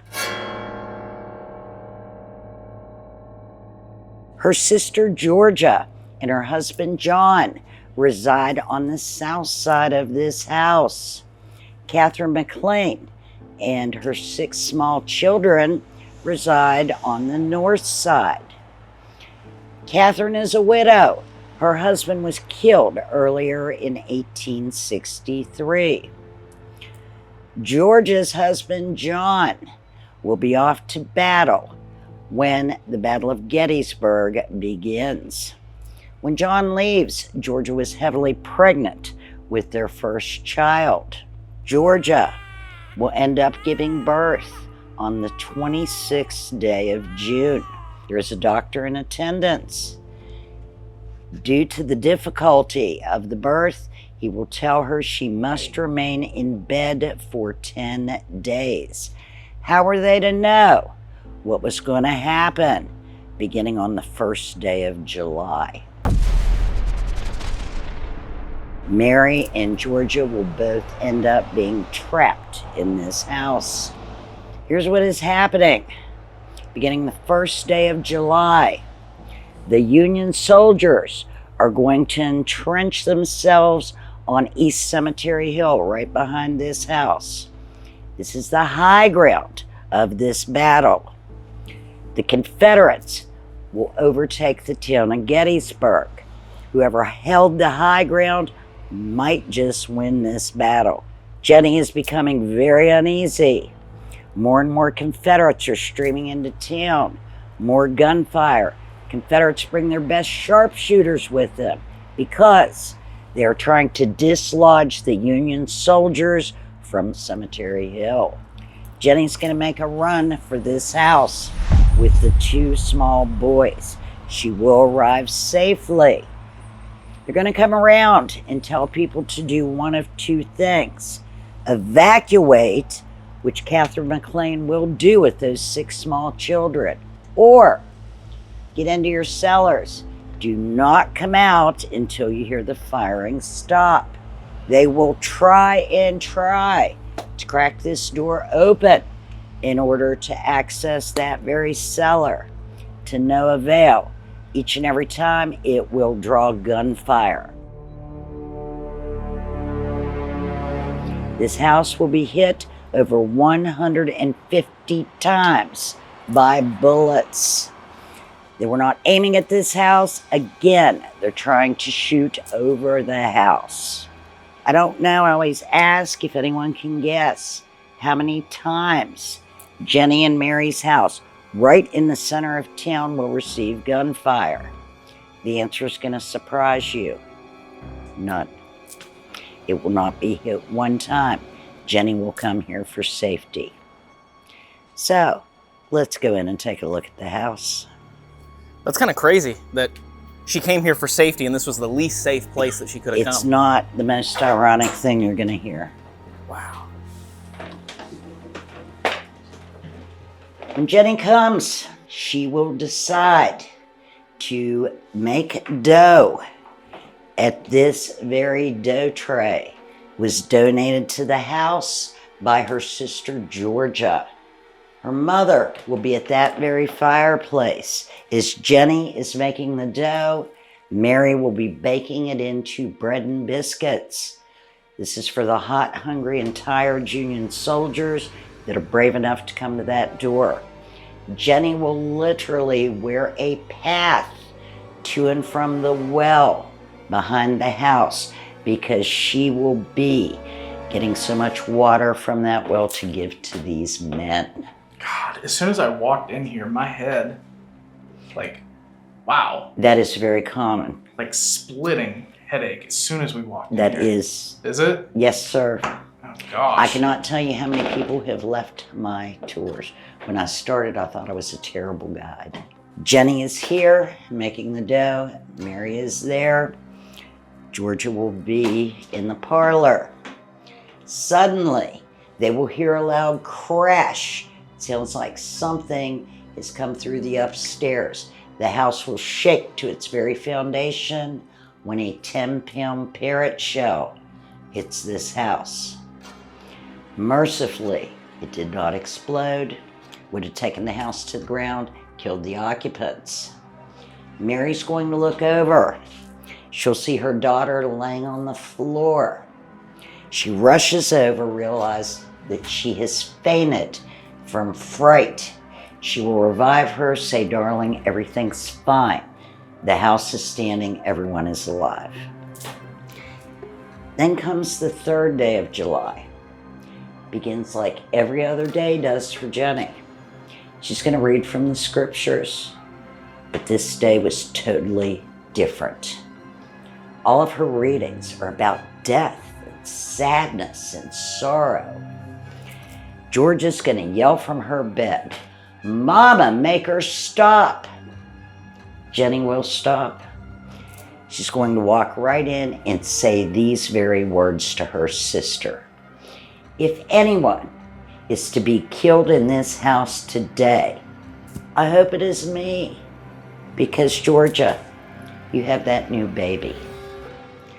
She's going to walk back through around this door. It was in this position because her mother put it here, thinking it would keep her daughter safe.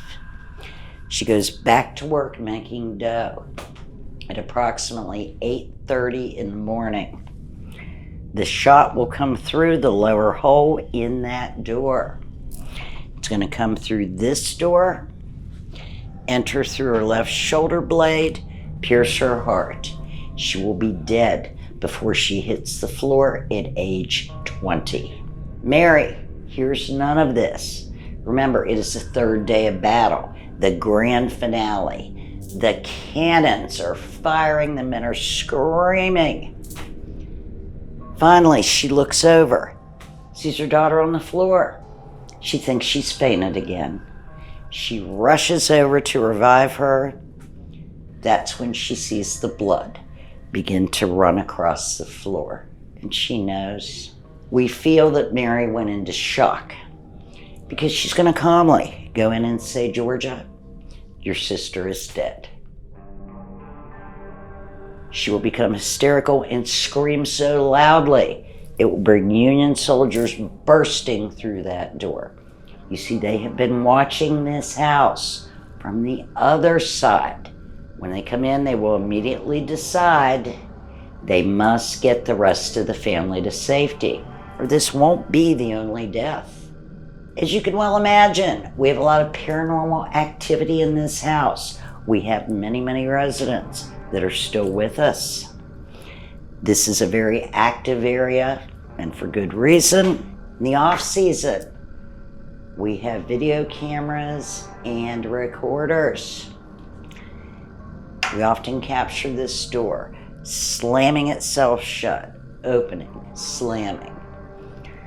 When we have investigators in here, this is a hotbed of paranormal activity.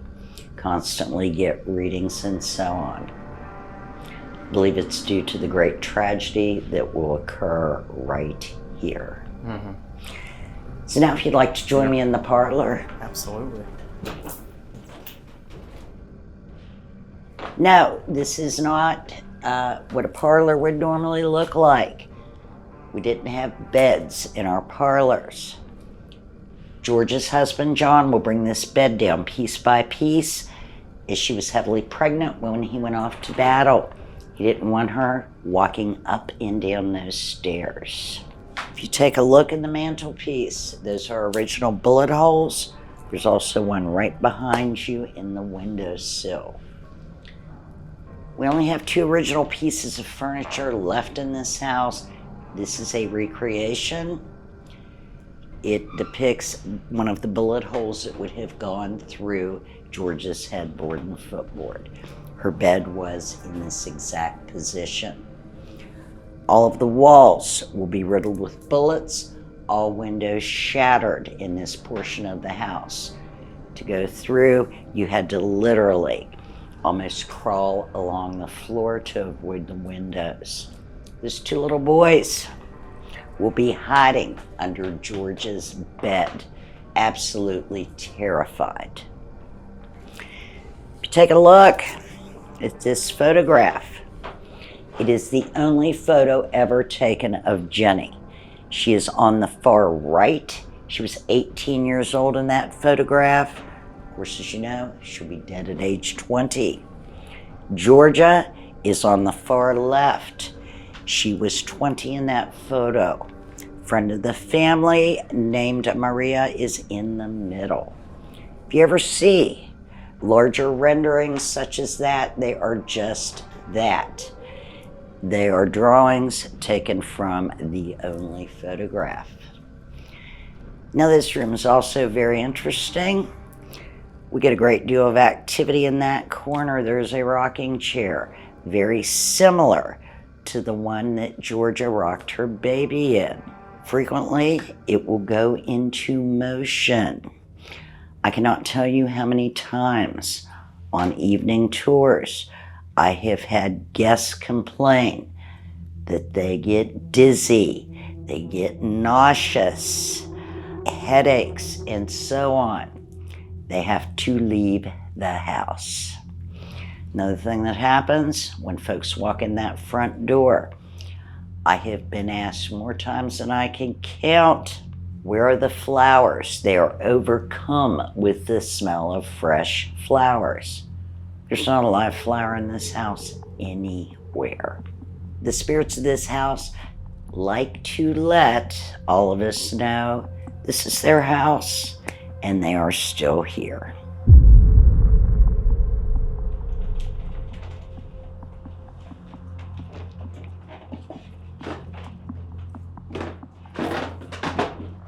This would have been Georgia's bedroom and her husband, John. They would have occupied these two rooms. Now here's your fun fact, gentlemen. You are now on 1842 flooring. In the kitchen, the flooring is very old, but it has indeed been replaced. This has not. So don't worry about those soft spots that you may step on. Also, in case you're wondering why these ceilings are so low, average height of a man was between 5'6" and 5'7". I finally fit in. Finally, dude. Exactly. Finally. The short kings are finally getting some ground here. Yes, definitely. Now, right in that dark area, in the corner of that bed, we often see a little boy. Always the same little boy, never tells anyone his name. He wears a white shirt, suspenders, little knee breeches, his sandy hair. He shows up there or behind that blanket chest just long enough to scare folks to death, and then he disappears. As you know, it's very unusual to see a full body apparition. We constantly have paranormal groups, psychics, mediums. He has never revealed his name. We don't know who he is, but he does show himself quite often. This mirror, if you look at the glass, it actually predates the Civil War era. This is where we see the lady in black. And I know you're going to say, sure, the lady in black. Now, she appears as a widow with a full veil. We also see many other things in that mirror. I'm not sure if you gentlemen are aware of the customs of mourning during the Victorian era. They would cover the mirrors with black crepe cloth.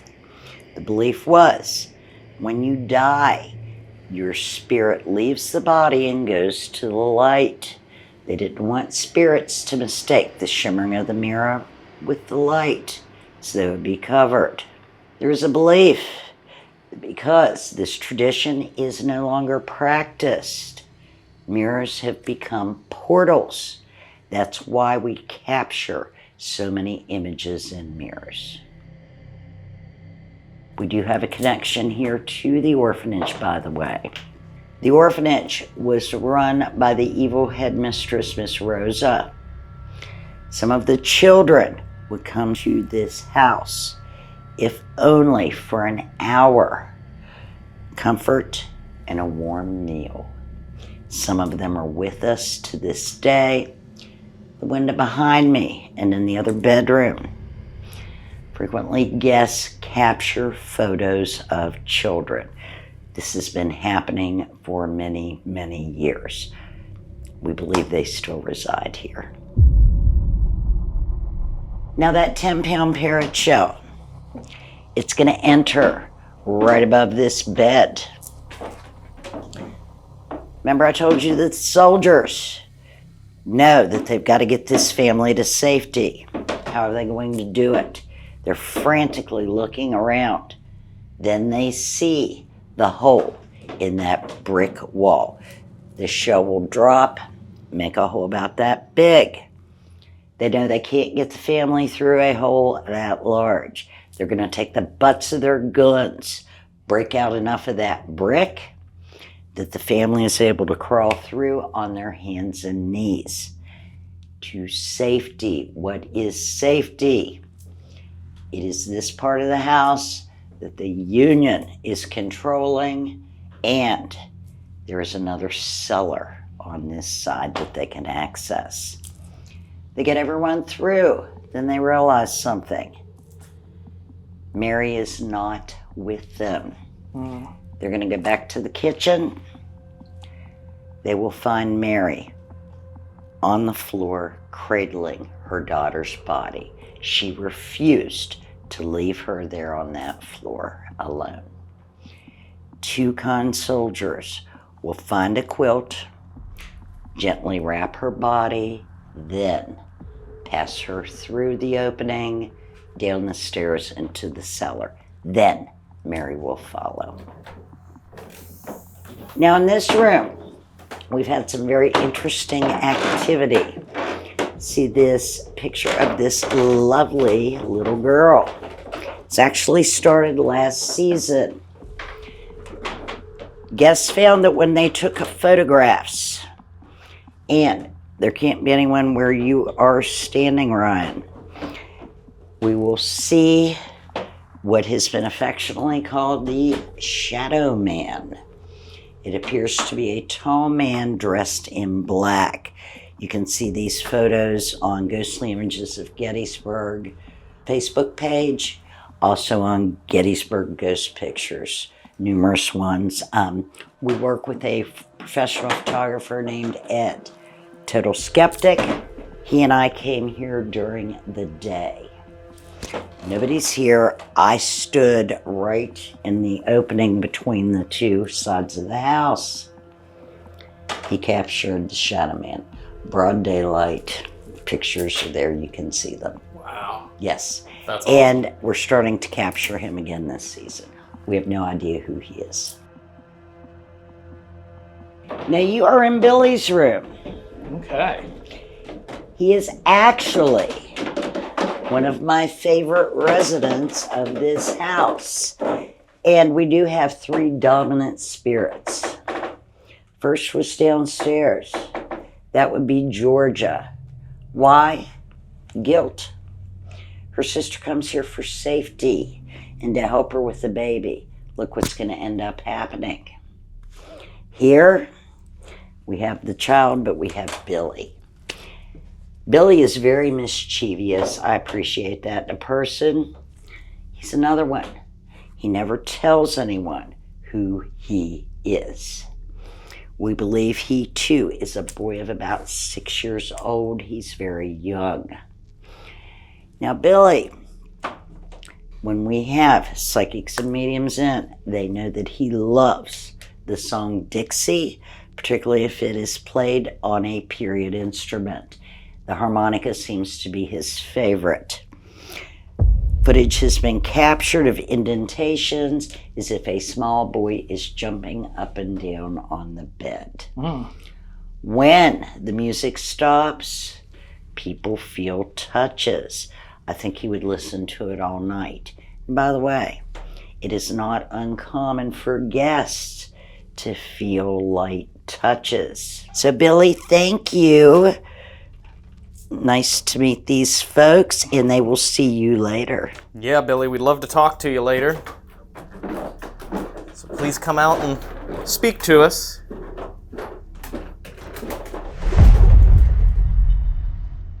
I believe The truth is far stranger than fiction. Would you look at these 3 pictures? These 3 were best friends from the time they were very small children into adulthood. This gentleman's name is Jack Skelly. He will fight for the Union when the Civil War begins. Of course, you know our Jennie. This gentleman's name is Wesley Culp. If you know anything about the battle, Culp's Hill played a very integral part all 3 days. Yes, he is related to that Culp family. Wesley will become a carriage maker by trade. He's going to move to Virginia. When the Civil War begins, he decides to fight for the Confederacy. That made him a traitor in his own hometown. You couldn't even mention that poor boy's name. There's going to be a battle in Winchester, Virginia. The Confederates will win the day. As Wesley is walking along, looking at the prisoners on the side of the road, who do you think he sees? His childhood friend, Jack. He's been badly wounded. Wesley is able to get him to a field hospital. They briefly have a conversation. Jack will say, "Wes, if you ever make it back to Gettysburg, will you please deliver this message?" Of course, Wesley agrees. Wesley will make it back to Gettysburg just in time for the Battle of Gettysburg, where he will be killed on the 3rd day of July near the base of Culp's Hill, same day Jennie dies. Jack will never make it back from Winchester. He will die of his wounds. None of the 3 ever knew the fate of the other. As I told you, we have 2 original pieces of furniture in this house. This is the second. It sat on this very mantelpiece and watched the entire battle unfold. It was donated by the MacLeod family when we became a museum. By the way, we became a museum in 1901. Wow. We are the oldest museum in Gettysburg. Wow. Take a look at this display cabinet. As promised, the original 10-pound parrot shell is in the bottom. The top, we have 2 of the original letters exchanged between Jack and Jennie. In the middle, that is one of the original floorboards from the kitchen. You'll see scrawled in pencil the board where Jennie fell, where she bled out and such. Someone saved 4 boards. They kept them in a barn for years. We were fortunate enough to obtain one of them. Yes, on the left-hand side, that is indeed Jennie's blood.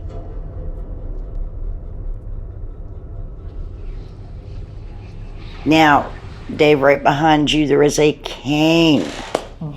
I'm going to say probably about 60% of the time when I have groups in here, although it is not original to this house, it is of the time period.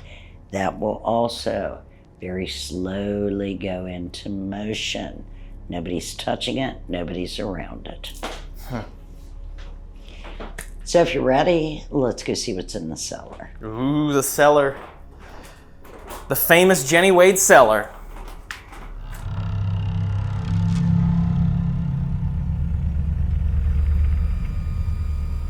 Oh, here we go. Here we Down go. in the cellar. Well, gentlemen, remember I told you we have 3 dominant spirits. This is where the other resides. We'll talk about him in a minute. Okay. Remember I told you they brought Jennie's body to this cellar. Yes, this is approximately where she laid. Take a look at that painting. It's entitled What a Mother Saw. That is from Mary Wade's perspective. It shows her 8-year-old son, Harry. Georgia and the baby, there were soldiers. The other little boy is Isaac. Jennie will be buried in the back rose garden on the 4th of July, Georgia's birthday. Let's add a little more guilt to Georgia. She'll be reinterred at the German Reformed Cemetery, as it was their home parish. That's not the end of this story. Remember I told you the Wades will move back to Iowa, where they are from. Georgia will join the Women's Relief Corps. They do fundraising for worthy causes. They hear of Jennie's death. They will raise enough money to buy Jennie a plot in the beautiful Evergreen Civilian Cemetery, which is right next to the Soldiers National. Federal government deemed that she died in service to her country. Wow. She was awarded a perpetual flag. Flies 365 days a year, 24/7. Jennie Wade was indeed an American patriot. And we have 18 cemeteries in this town. Her grave is the most visited. We're very proud of her.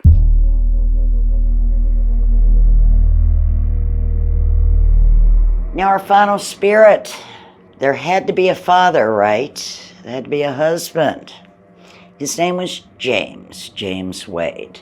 He was probably the best tailor in the entire state, but he was equally good at petty theft, assault, drunkenness. Tried and convicted. He will be sentenced to 2 years solitary confinement in the dreaded Eastern State Penitentiary. Run by the Quakers during this time, they took solitary to the extreme. The guards would wrap their boots in cloth, so you didn't even hear that noise. When James is released, he is completely insane. That's when his wife Mary says, enough. She will have him committed to the almshouse here in Gettysburg. The upper portion is for the underprivileged. The lower portion is for the mentally incapacitated. After the battle, when Mary and Georgia go to tell him of Jennie's death, they'll go back the next day, and the next day, and the next to visit. He'll always ask the same question. Where is my Jennie? Why does she not come and visit me?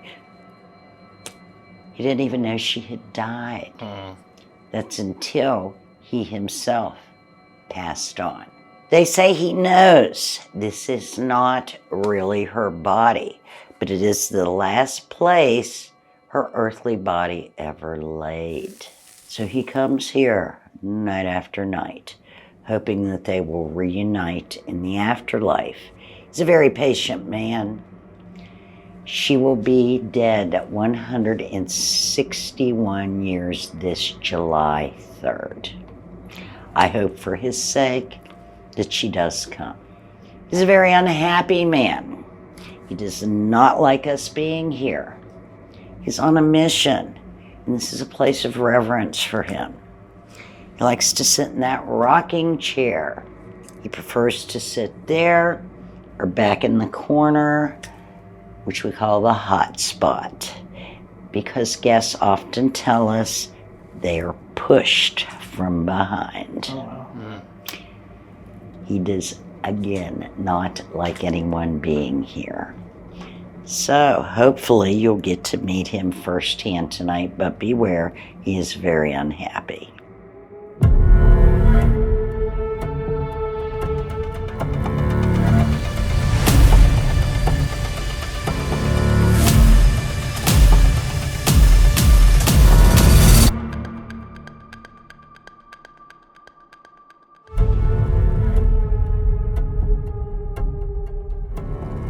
Rolling Ryan audio. So the REM pod, we're right now setting everything up in the Jennie Wade house. This is the area where Jennie Wade lost her life, right back here behind this door, which you can see. We're going to put something here, but she said that her sister Georgia would always sit in that rocking chair after she had the baby, and she said that rocking chair is very active. And Dave set up the REM pod there, and before I recorded on the camera, that REM pod started to go off, so.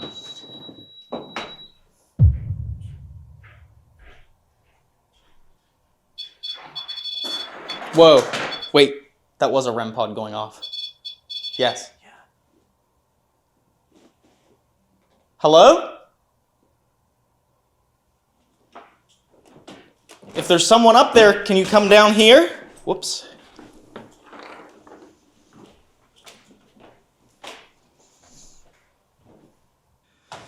All right, guys, we are finally set up and ready to go here at the Jennie Wade house. And we've already been hearing the REM pod going off upstairs. Luckily, we had a camera rolling up there. Yeah. So, all right. Follow me. Follow me. Where are we following you at? Are you trying to lead us to safety through the hole in the wall? If you're up there waiting where the hole in the wall is, can you let us know? There's music up there that'll play, and you can just walk up there and we'll hear it, and then we'll come up there and you can lead us to safety. I mean, if you think about just the pure terror that this family was living in for those days here, being trapped in this house as bullets and shells just fly through the walls, hitting the headboard as poor Georgia was trying to recover from giving birth. Yeah. You know, they were literally a prisoner in this house. They couldn't leave to get to the cellar. No. There was no escape from this house when that battle was going on. Nope. Because this is the era, you know, or the style of house where to get to the cellar, you have to go outside and around and down to get to your cellar. And that wasn't possible during this conflict. Mm-mm. It was not. No, and just, yeah, the energy, the residual energy and the terror that probably... Talk with me. The terror that they probably felt is soaked in the walls. We'd love to talk with you. That's why we're here. What's your name? My name is Ryan, and this is Dave.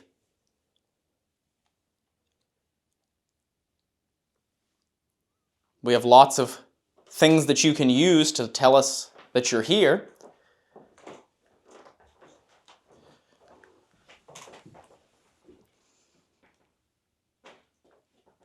We heard this is the house where a young woman named Jennie had a tragic accident that occurred. And we're really sorry to hear that. If you can hear us talking to you, Scratch. we've set up a bunch of our little red lights throughout the house. They might look like candles, bright red candles. But if you can see those and you can hear us, we think we put one in the right place where Jennie passed away. Can you touch that red light, that candle?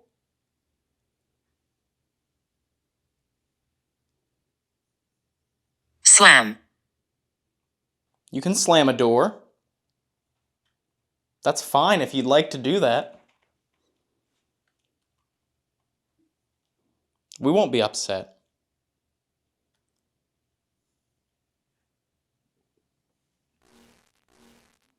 Oh, the K2's going off. Is it? Yeah, Wonder if you can see it in that camera angle. I'm sure. Oh, there it goes again. What? Are you over there, Jennie?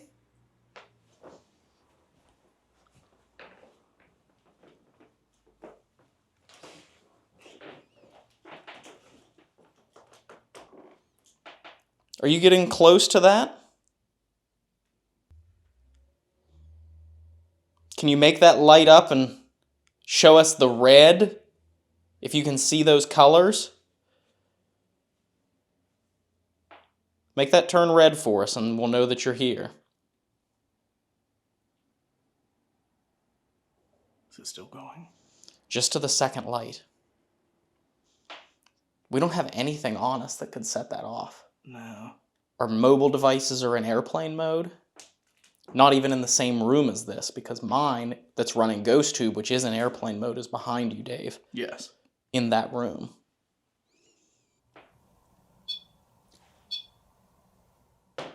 Hello?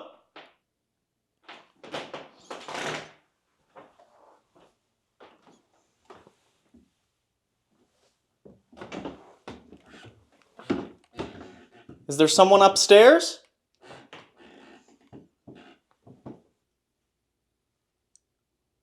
If you'd like us to come up there, can you make Psychic. If you'd like us to come up there, can you make that happen again? Hello. Hi, who is this?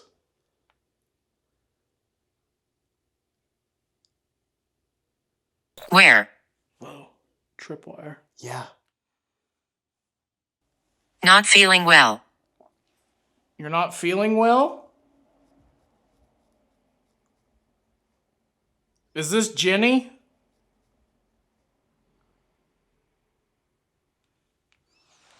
Jennie, are you talking to us?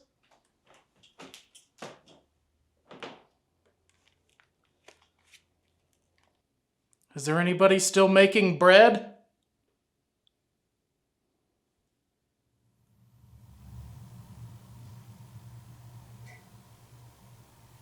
What was that? I don't know.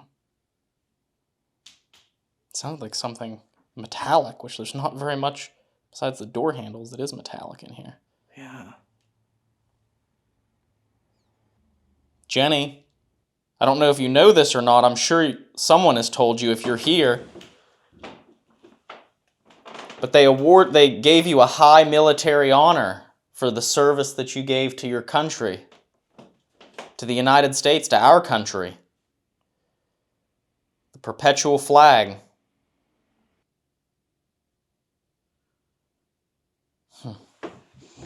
Now that I came over here, everything upstairs has stopped. Yeah. It feels like a wild goose chase. It does, yeah, it really does. Like we turn our backs and something happens.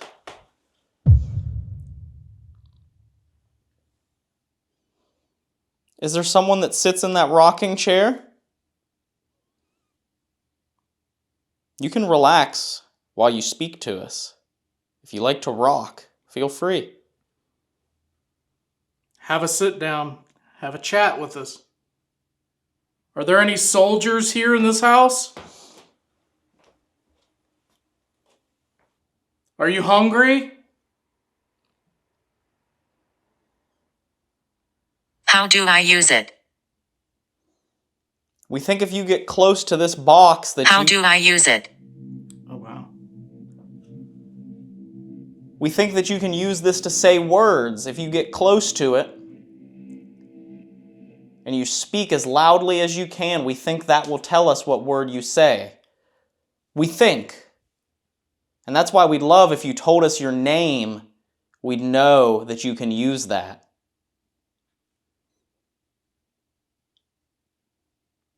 But if you're talking about the red lights, all you have to do is just get close to them and touch them. And they won't hurt you. Is there anyone here who would be willing to do that for us? What's interesting to me is the fact that the same phrase came through Ghost Tube twice. To me, is a sign that it's doing what it's supposed to do.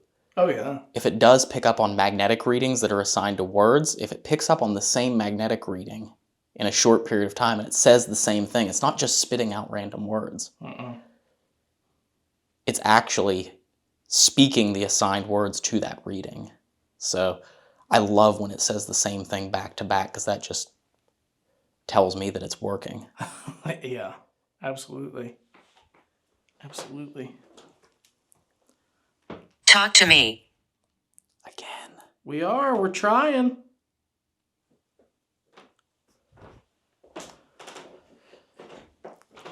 What if I moved this and sat it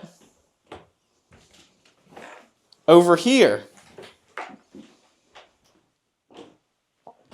I'm going to sit it right here. What brought you here? Chris brought us here. Do you like Chris? She said we could come in and spend some time with you tonight. When you kneeled down, I did feel the vibration, so that may have done it. Forward.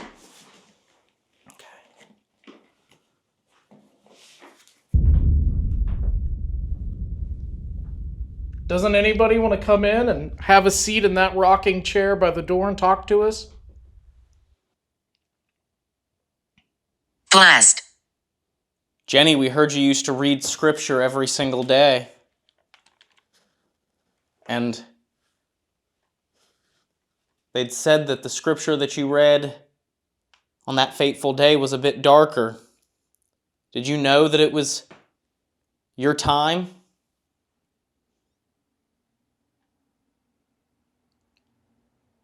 You said that if anyone were to die in this house, it should be you. Did you have a feeling that something dark was coming? Something horrible? I want to come. Hunger. Is this a soldier? Soldier, if that's you and you need something to eat or drink, let us know by touching one of these red lights. Are you wounded?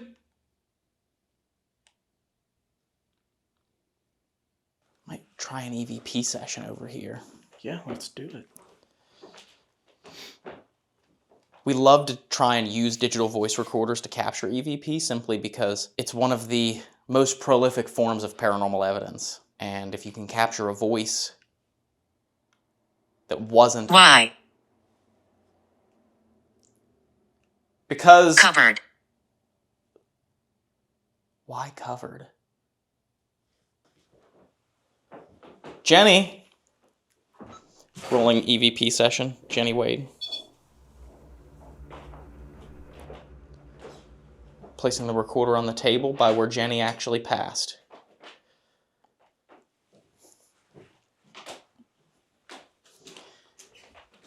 We left a red light there for you.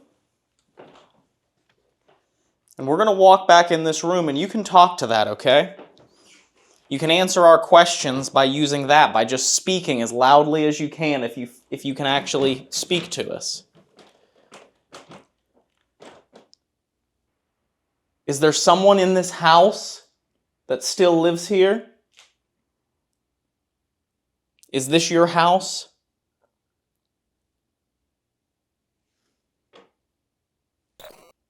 Whoa. Tripwire. Yeah. Yes, please, please.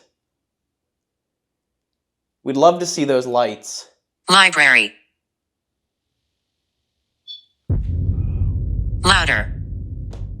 Here we go. Thank you. That went straight down the tripwire to the REM pod. Yeah. Please have a seat in the chair. That's why I sat down here. Just to try and be a little more comfortable with them. Mm-hmm. Are you happy that we're here talking to you tonight?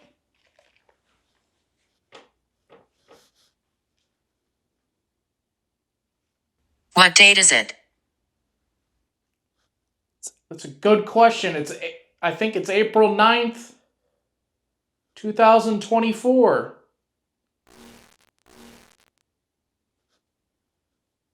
K2 going off. What's the date for you?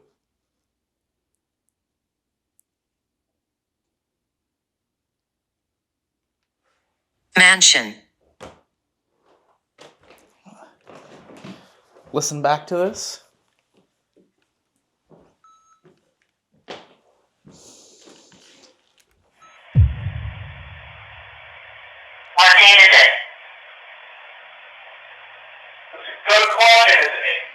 April 9th,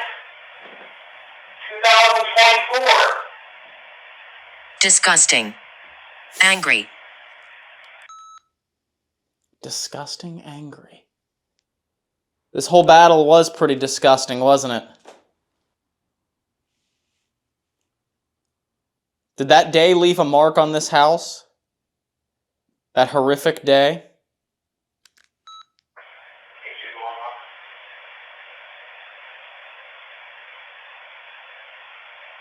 What's the day for you?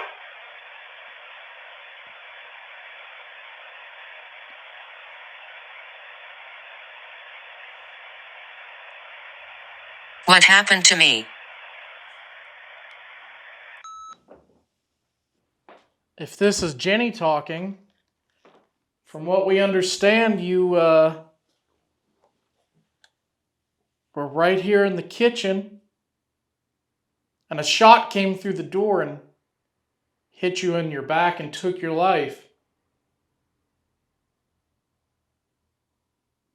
Do you remember that day? Whoa. That's awesome. If you remember that day, can you touch that light again? You just did it.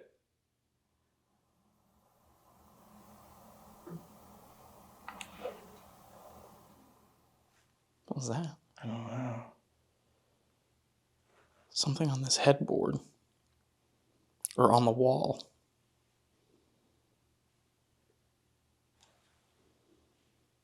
Sorry. You don't have to apologize to us for anything. Okay, there's nothing on EVP. Stop reviewing because stuff's happening around us. But that was the last thing right before I started walking. Just pick it up. I want to try something. Okay.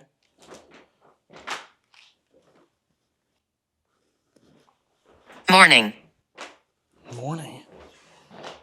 Is this Jennie's mother? Me.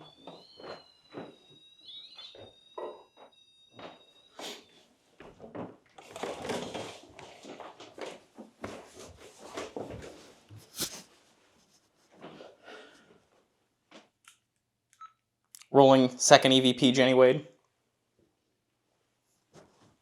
Okay, Dave has the recorder now. I'm moving, and I'm coming to a stop right now. Can someone tell me, using this item in my hand here, can someone tell me what happened here? Cat.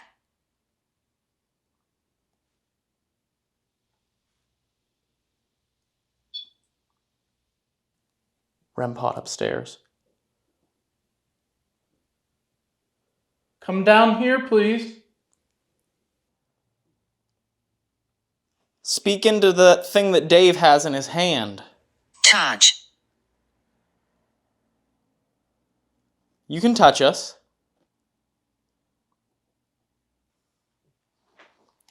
It's me moving.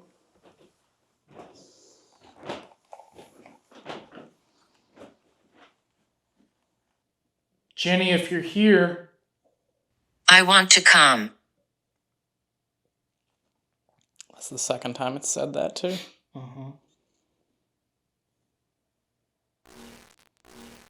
Wow. Huge K2 spikes. really. Mm-hmm. If there's a member of the Wade family here, Cousin.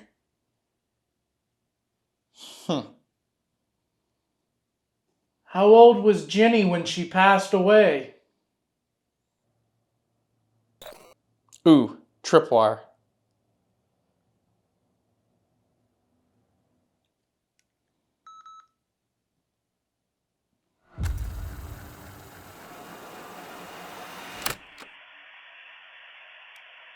Team 42. only.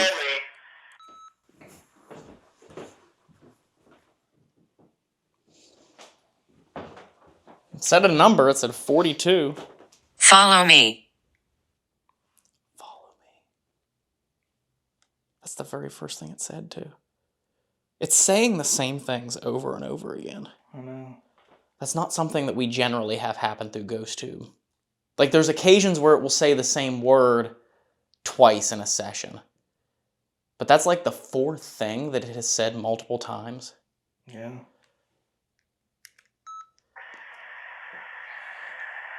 Using this item in my hand here. Can someone tell me what happened here? Am I dead? I'm in pain. Am I dead? I'm in pain. Is this you, Jennie? We're sorry you're in pain. Let's review this later. Yeah. Because there's just like too much going on right now. Where should we go? Should we stay here? Should we go upstairs? You want to go upstairs? Yeah, maybe we should go upstairs. We're going to be going upstairs now.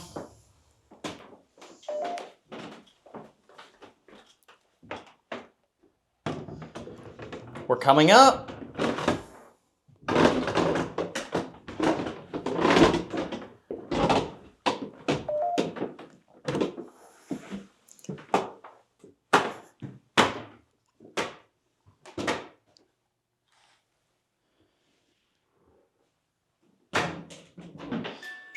It's me.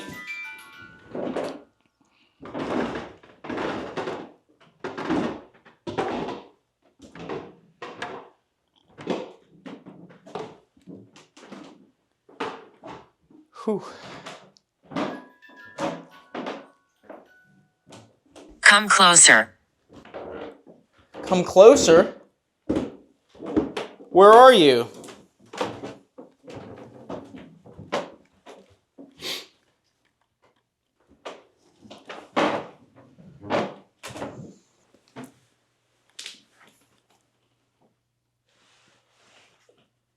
We're up here now. Follow us up here, please.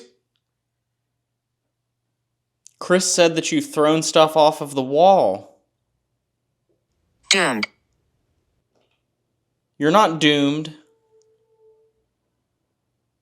The battle is going to end. Grandfather.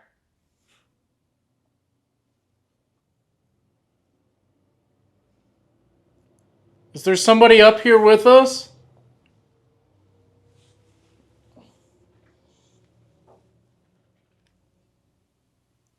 Doomed. Why does it keep repeating itself? Like I said, it's done it before, but it's only ever like one word per session that it'll say. This is like, it keeps repeating itself. Yeah, that's like the third or fourth one. Do you have a message that you want people to know? Is there something that you think people need to hear?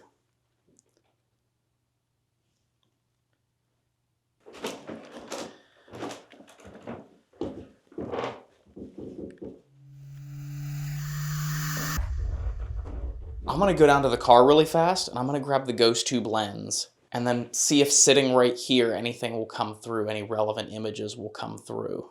Okay. Because it's been not intelligent responses through ghost tube, but they've all been so repetitive. Mm-hmm. Some of them even like creating phrases like, am I dead? I'm in pain. It's working in a way that we've never seen it work before, if that makes sense. Okay. So I'm gonna run outside here. Ryan's going to leave the house, so it's just me in here now. Would you like to come out and talk?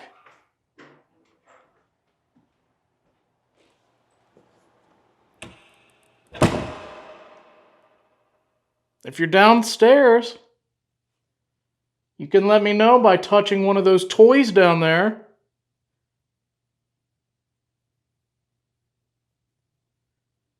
Hello?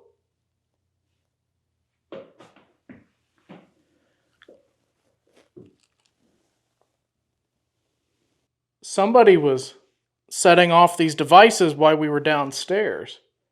Who was that?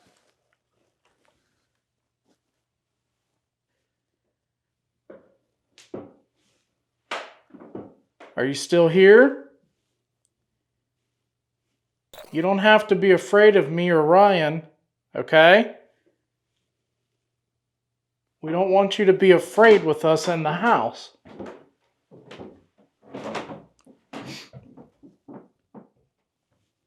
Does it upset you that so many people come in here and try and talk to you?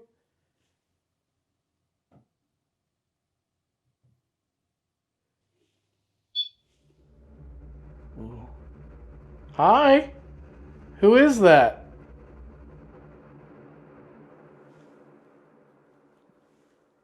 What is your name?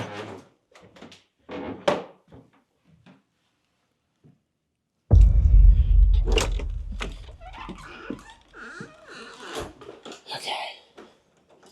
Coming in the opposite door, the other side. Ryan is coming back in. We're going to do an experiment with Ghost Tube Seer, which, if you've watched the channel before, you know what it is, but if not, it works just like Ghost Tube, which is what we were running. Uses the magnetometer to select words, picks up on magnetic readings that are assigned to those words, and then this one will actually generate images from those words. So the images are not generated by something paranormal, but it's possible the words used to generate the images are. And it is an interesting experiment because we sometimes get very relevant images that come through to the history of a location or to the land. Recording.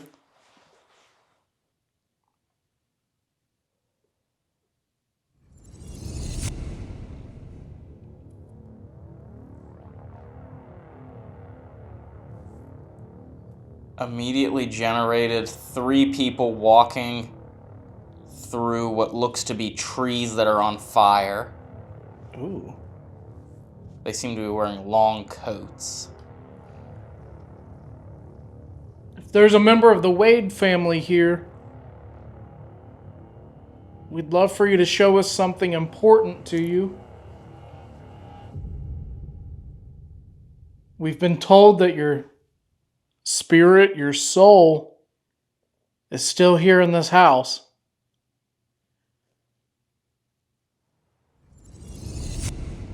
Another image? Oh, wow. What do you got? It is a farm. Okay. We got a barn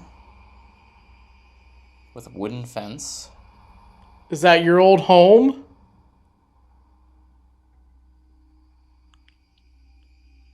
Can you show Ryan an image of what happened in Gettysburg?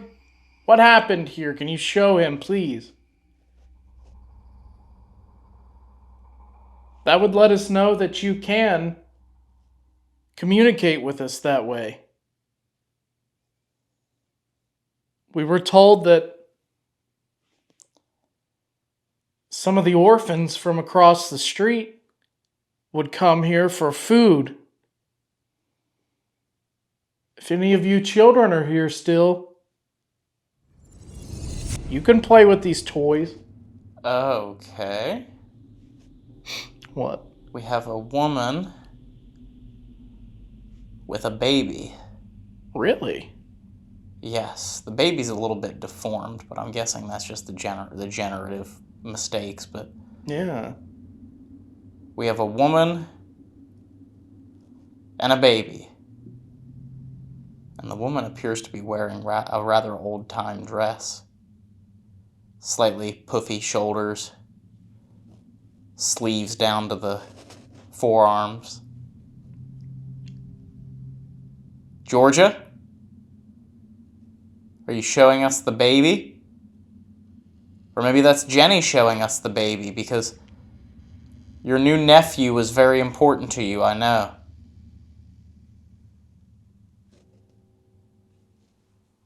Your nephew was the reason you said if anyone were to perish in this house during the battle that it should be you, because Georgia had to take care of the baby.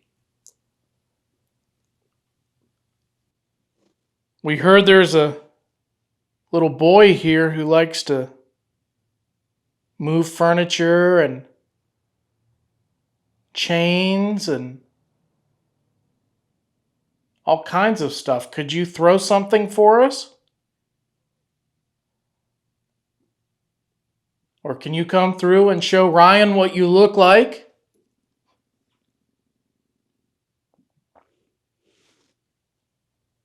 We hope you understand that we're just here to talk to you and we're trying to be as respectful as we can to you. Generating.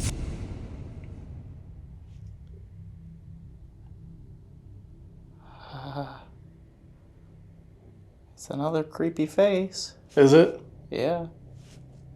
I don't know how to... I see an eyeball and the other eyeball is yellow.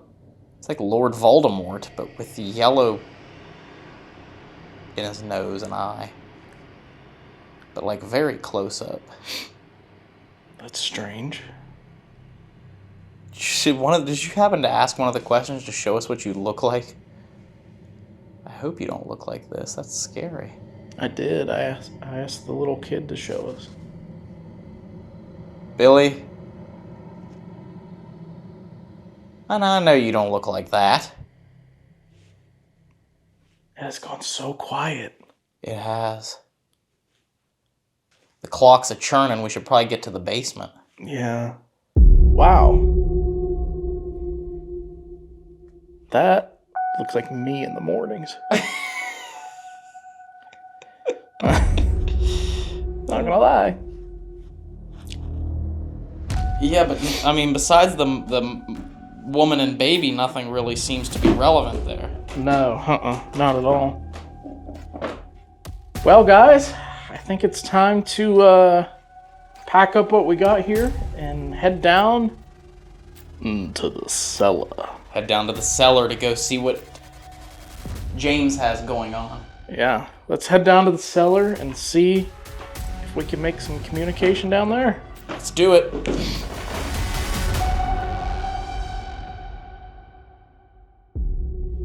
All right, so Dave is getting ready to do the Estes down here in the basement where they say the father of Jennie Wade, James, has frequently been seen waiting for his daughter because this was the last place that she was laid out before her funeral, before she was buried. So that rocking chair that she mentioned right behind him, we put the REM pod on that. We'll see what happens. We got equipment spread out throughout the basement here, and we'll see if there's any sort of communication that can happen with James or anyone. All right, ready? I'm ready when you are. Okay. I know you all at home are excited, so here we go. Let's get this Estes session started.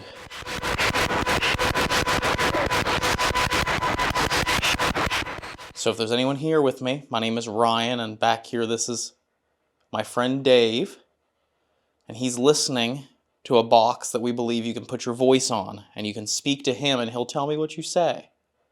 We've traveled a long way to hear your story, whoever's down here. We heard James Wade might be here. James, we're so sorry to hear about what happened to your daughter inside this house. Tripwire on the stairs. You can come down here. Come down to the basement and speak to us. The tragedy of this house is notorious.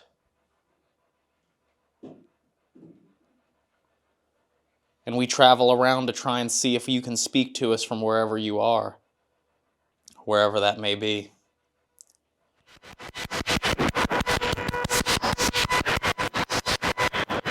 I'm going to have a seat right here, and hopefully you will talk to us.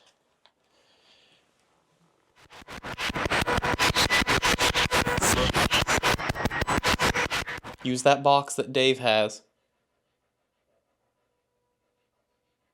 to say hello or to tell us who you are.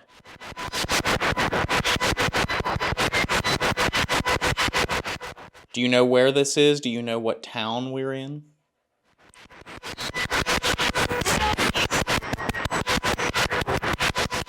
How many of you are down here with us right now?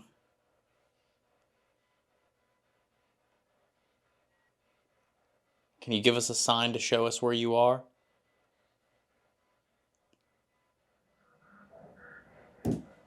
Whoa. Something just knocked on that plexiglass right there.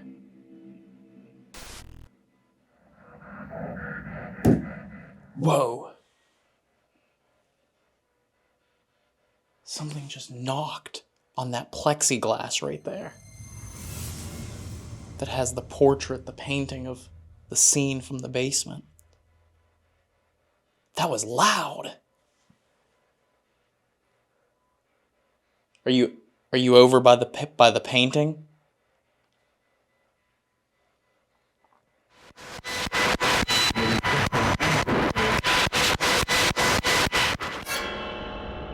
This is interesting, because this man's voice is speaking a full sentence over multiple frequencies, and it sounds like it's a direct response to the question I asked. Listen again and tell us what you think in the comments below. Are you over by the painting?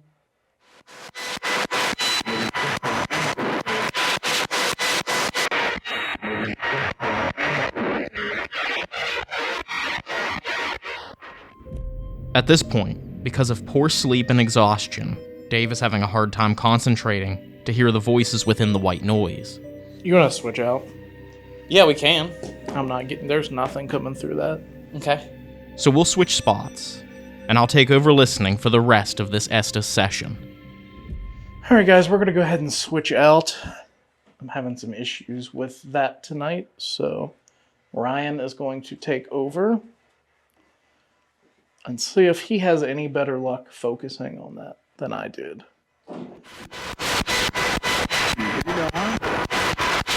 Oh.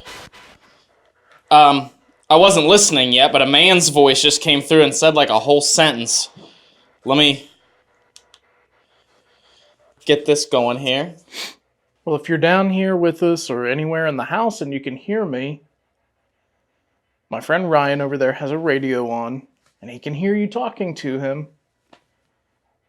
So could you please come through and tell him what your name is so I know who I'm talking to?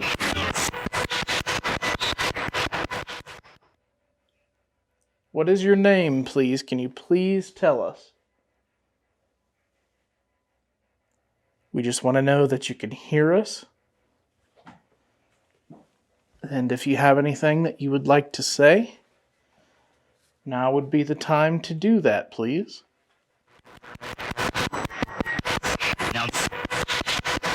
No.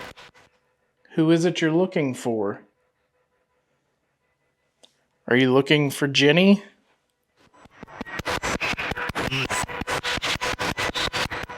Good. I think she's over there in the corner. By those red lights, can you try touching them? Is this a soldier that we're talking to? No. Is this a member of the Jennie Wade family?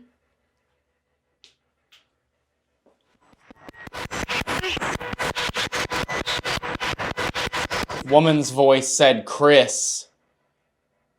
Chris? She's the tour guide here, huh?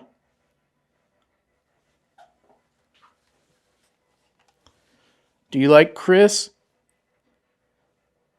She gave us a tour earlier. Do you like that she's here in the building?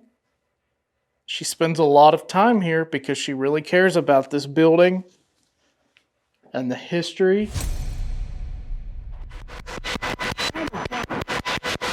A very muffled voice came through. Couldn't make that one out. Gonna have to replay it. Chris cares a lot about this place, doesn't she? Do you like it when she comes by? She comes by to talk to you. She works here.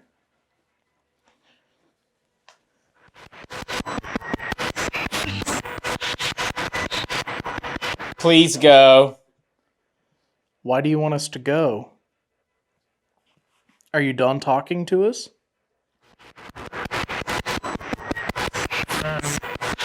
Oh, hi. Man's voice, very clear.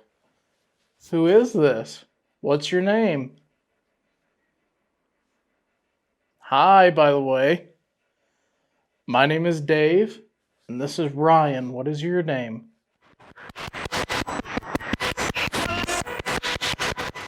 Thought I heard maybe Leonard or something like that. All right. Oh, How old are you? Were you in the war? review that one.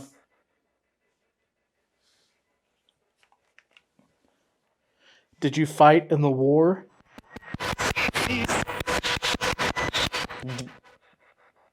Did? Okay. Did you get hurt? Did you get injured in the war? I'm just here to talk to you. I don't mean any harm. Ryan doesn't mean any harm. We just came here to try and talk to you and get your story. Thanks. You're welcome. Who is this? Is that Jennie? That was a woman's voice that said thanks. Do you remember coming down here to escape the bullets? The gunfire? Do you remember that? Help me. How can I help you? What can I do? Are you trapped? Are you stuck here at this house? On this property? Dead. What's your name? I'm just trying to find information out about you because I want to help you. So maybe Dave. That's me. Whew, something just felt like it pulled on the back of my jacket. Whew, that freaked me out. Who was it that just tugged on Ryan's jacket? Oh, I gotta review that. That might be apophenia, but I thought I just heard a man say Jennie.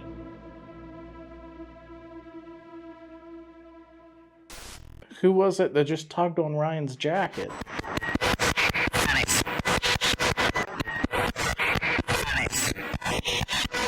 Oh, I gotta review that. That might be apophenia, but I thought I just heard a man say Jennie. Jennie, did you pull on Ryan's jacket?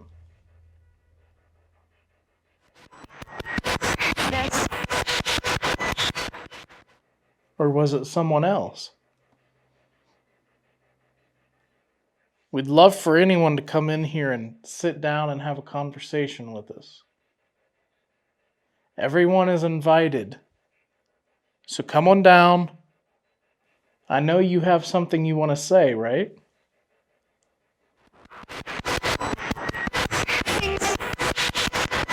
Save me? Or save it? Jennie, are you asking for someone to save you? Did you and your family hide out down here? I know at that point you had already had your life taken away from you, but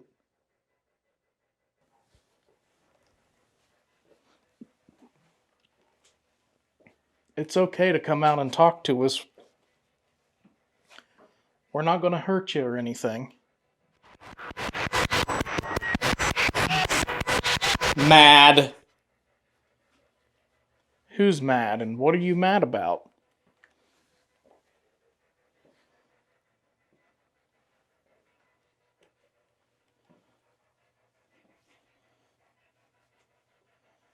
There's no need to be mad.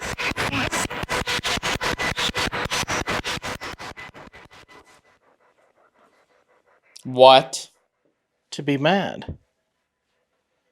We just want you to be happy and feel safe, and you know that you don't have to stay here anymore.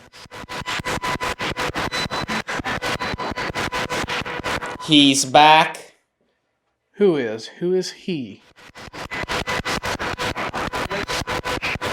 Wait. What are we waiting for?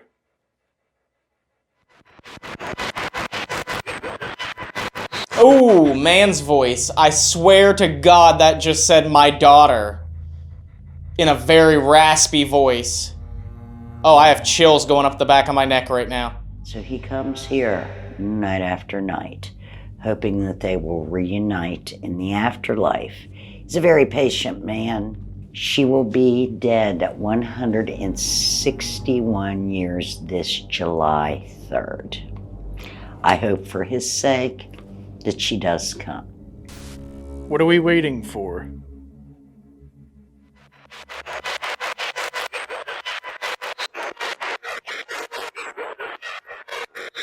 Oh, man's voice. I swear to God that just said my daughter.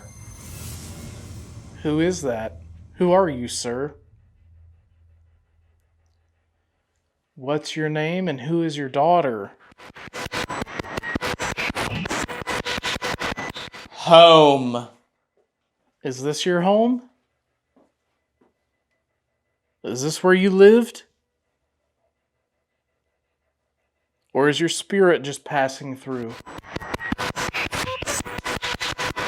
Help us. Very, very desperate voice. What can we do to help you? We will try to help you, but we need to know how we can help you.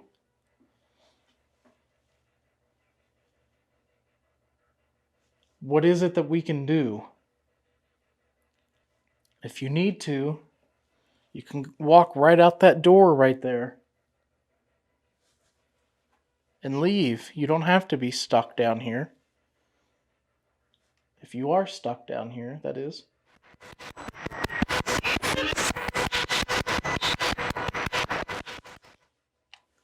How many? Another very desperate, almost sound like a crying voice.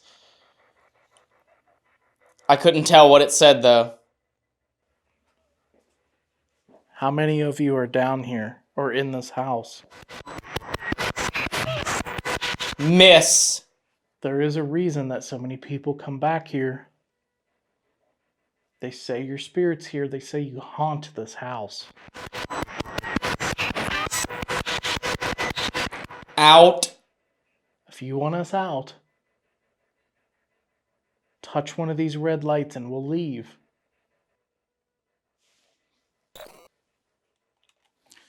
Tripwire went off.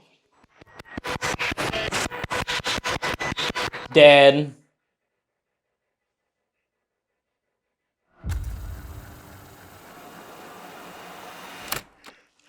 I've reached my limit.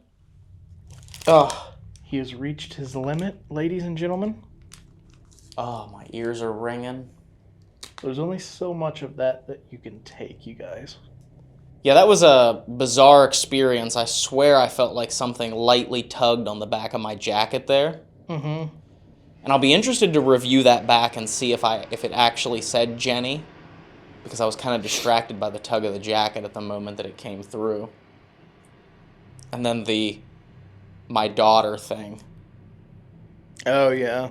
Mm-hmm. was really weird. It was like a gravelly, raspy man's voice, like my daughter. Oh really? really? Like, oh, that is creepy. do we want to sweep up through that other side of the house, just grab cameras and a little piece of equipment and take because we're running out of time. We are. And we want to save time to do abandonment, because we know you guys would be really upset if we didn't do abandonment, so we always make sure to set aside time for that. We have very limited time left. Let's do it. Let's sweep up through that other side of the house and see what we can get. Let's go.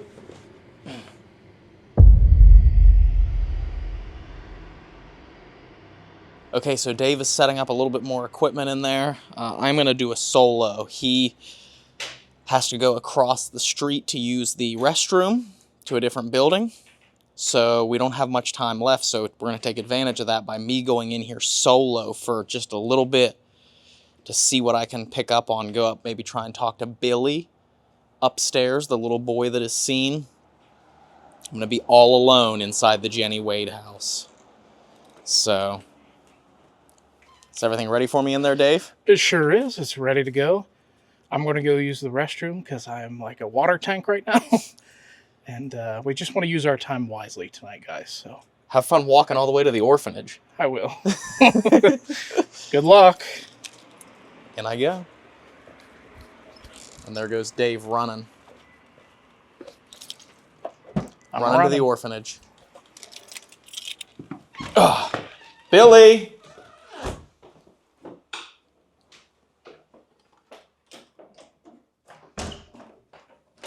Hello? Is there anyone in here with me? My name's Ryan, in case you didn't hear.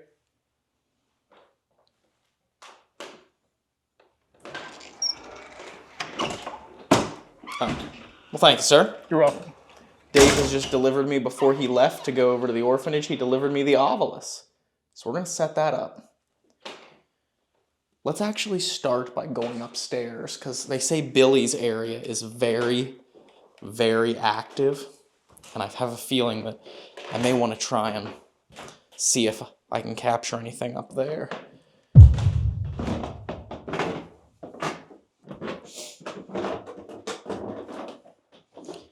Billy? Billy, are you here?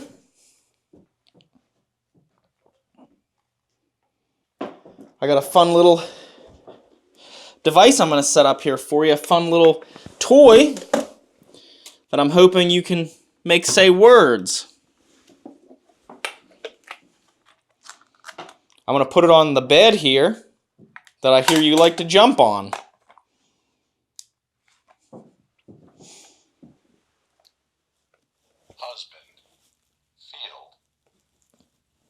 Husband Field? Washington. That's where the Confederate Army was going, wasn't it? You were going to Washington.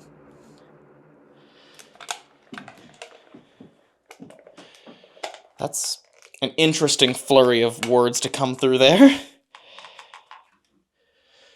So the obelisk is a device created by Bill Chappell, and what it does is it takes environmental readings, multiple different types of environmental readings, and there's a word database inside of the box that it is believed that the words are selected.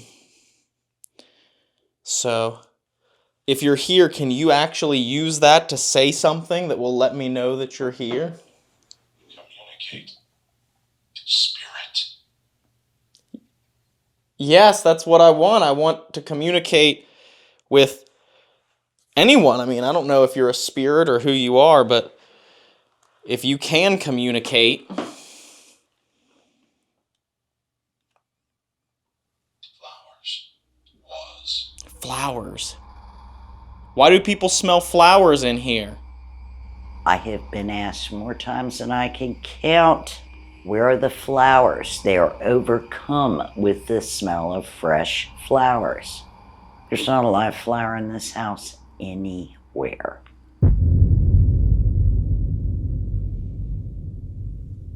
Alive. Heart. Jennie was shot through the heart. Again, it's just relevant words that are kind of like ghost tube. Relevant words coming through, but not answering my questions.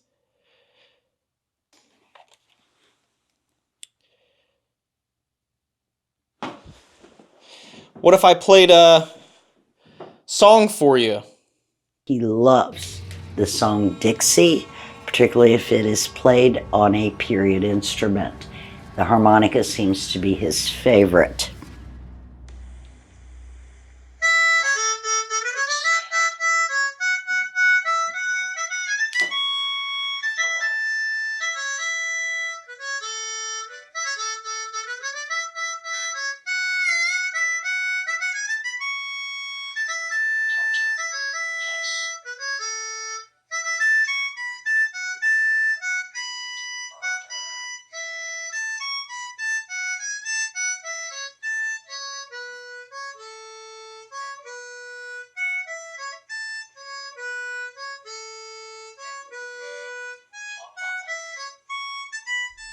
Whoa.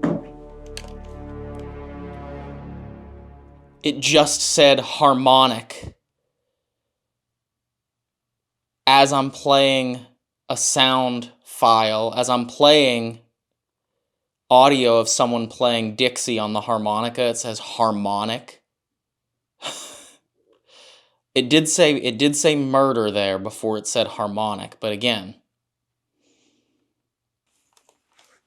Did you like that? Did you like that, Billy? You want to hear it again? Can you tell me yes or no if you want to hear that again?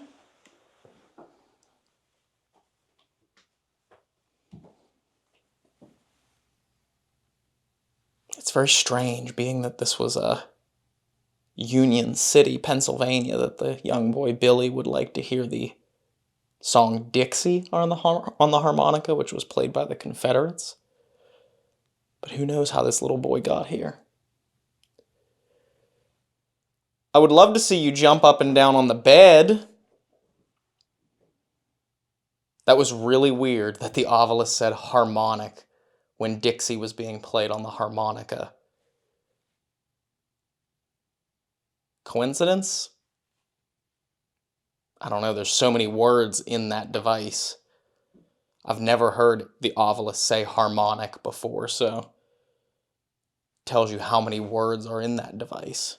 And that the fact that that came through in that moment is just a little bit strange.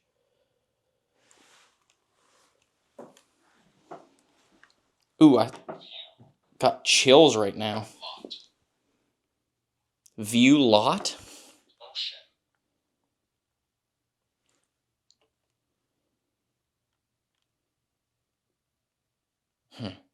Pastor.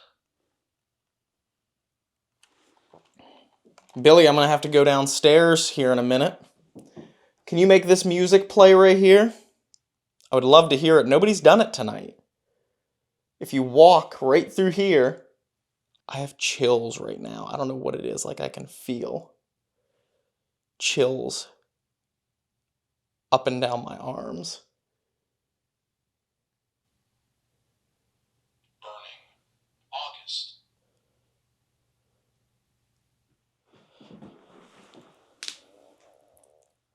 Burning August? Inner.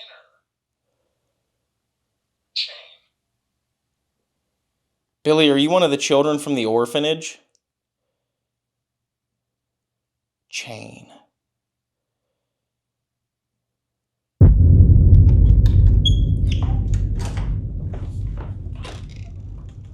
Dave?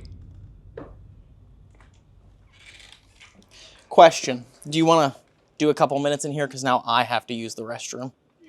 Something really weird happened. I did the second floor, so if you want to do the first floor. I played Dixie, like a performance, someone playing Dixie on the harmonica. I found it on YouTube and had them play it. Or I played it for them, for Billy. And I had the obelisk set up on the bed, and as Dixie was being played on the harmonica, the obelisk said harmonic. Really? Yeah. That is weird. I was like, that's, out of all the words that are programmed into that box that it can say, it says harmonic when the harmonica's being played. Yeah, that's a little creepy. Yeah. So here you go. I'm going to go use the restroom again. Is it all unlocked and good? Yes. I will be back. But I turned the obelisk off for you. Thank you.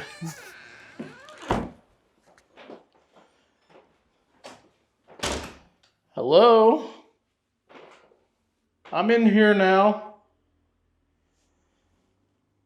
My name is Dave. What is your name?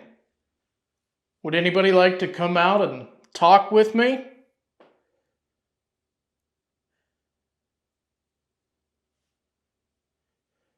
I'd love to hear what you have to say.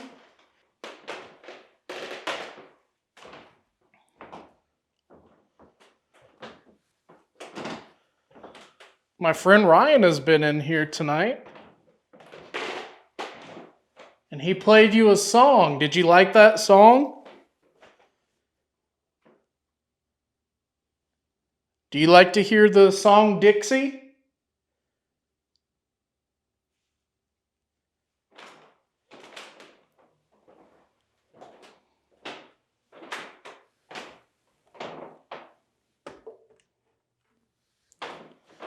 If you'd like, I could play it again for you. I just need you to maybe touch one of these devices or these toys that I have set up. That'll let me know you want to hear the song again.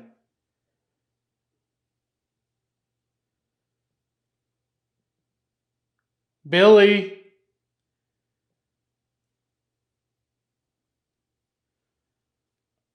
Billy, can you come down here, please? Billy, I'd like for you to come down here so I can play you a song.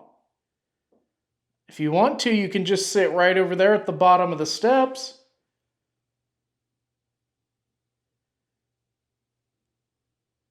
Do you want to do that?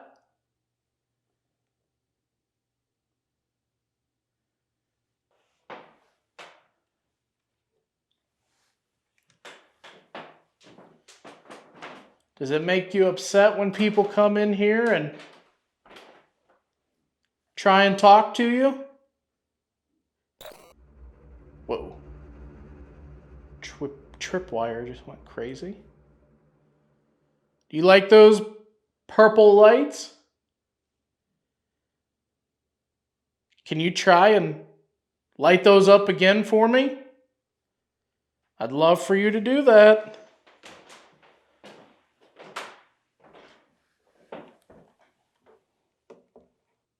If you're upstairs, can you knock on something?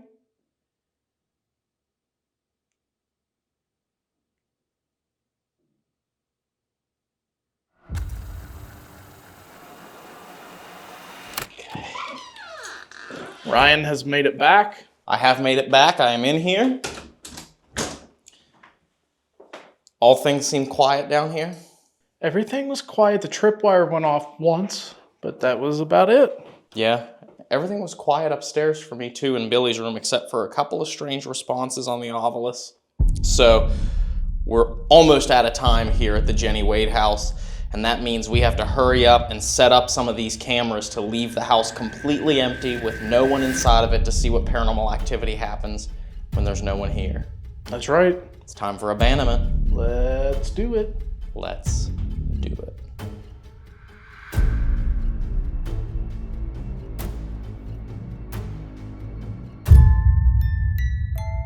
Well, it's time to leave the Jennie Wade house completely empty. 4 cameras are rolling in the various spots. We had 4 cameras, and the upstairs was so active earlier in the night, we didn't want to neglect any part of this upstairs of the house. So since we did that Estes in the basement, we're going to leave that off of the abandonment list today. That's right. Yeah, we're just going to focus on both sides of the house here. We have a camera set up on the opposite side in the kitchen area where Jennie actually passed away, pointing in to the parlor that was set up as a bedroom for Georgia. That rocking chair is said to rock all the time, so maybe that'll move.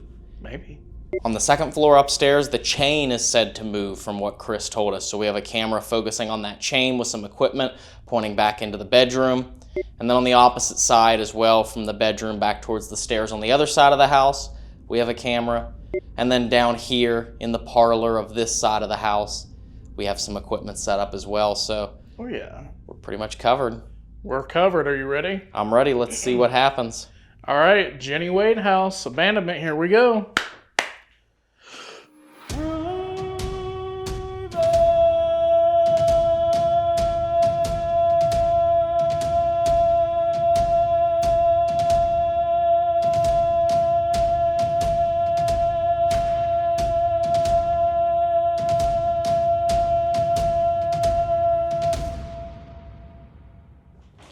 Way too dramatic. I don't care.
I said no more music.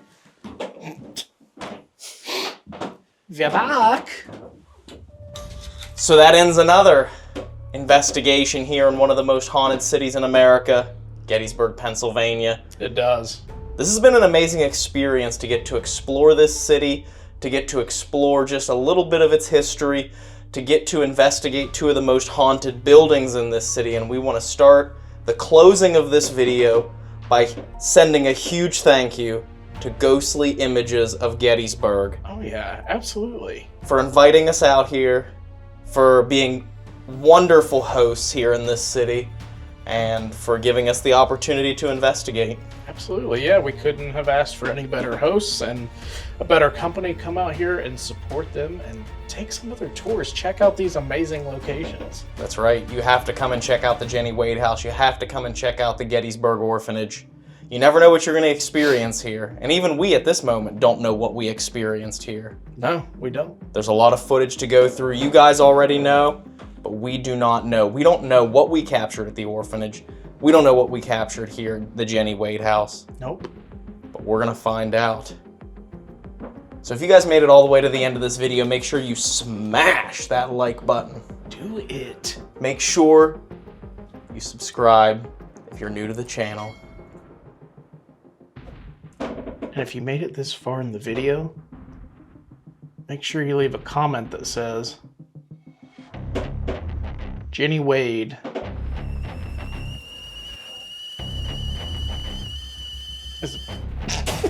And that's it. Just put Jennie Wade down in the comments. Thank you guys so much. Much love. We appreciate you. Again, peace, love, and ghosts. Paranormal Quest style. That's right. Thank you guys so much for watching. Make sure you hit the like button. And if you do come out here and take a tour, tell Chris that we sent you. That's right. Bye. Bye. Wow.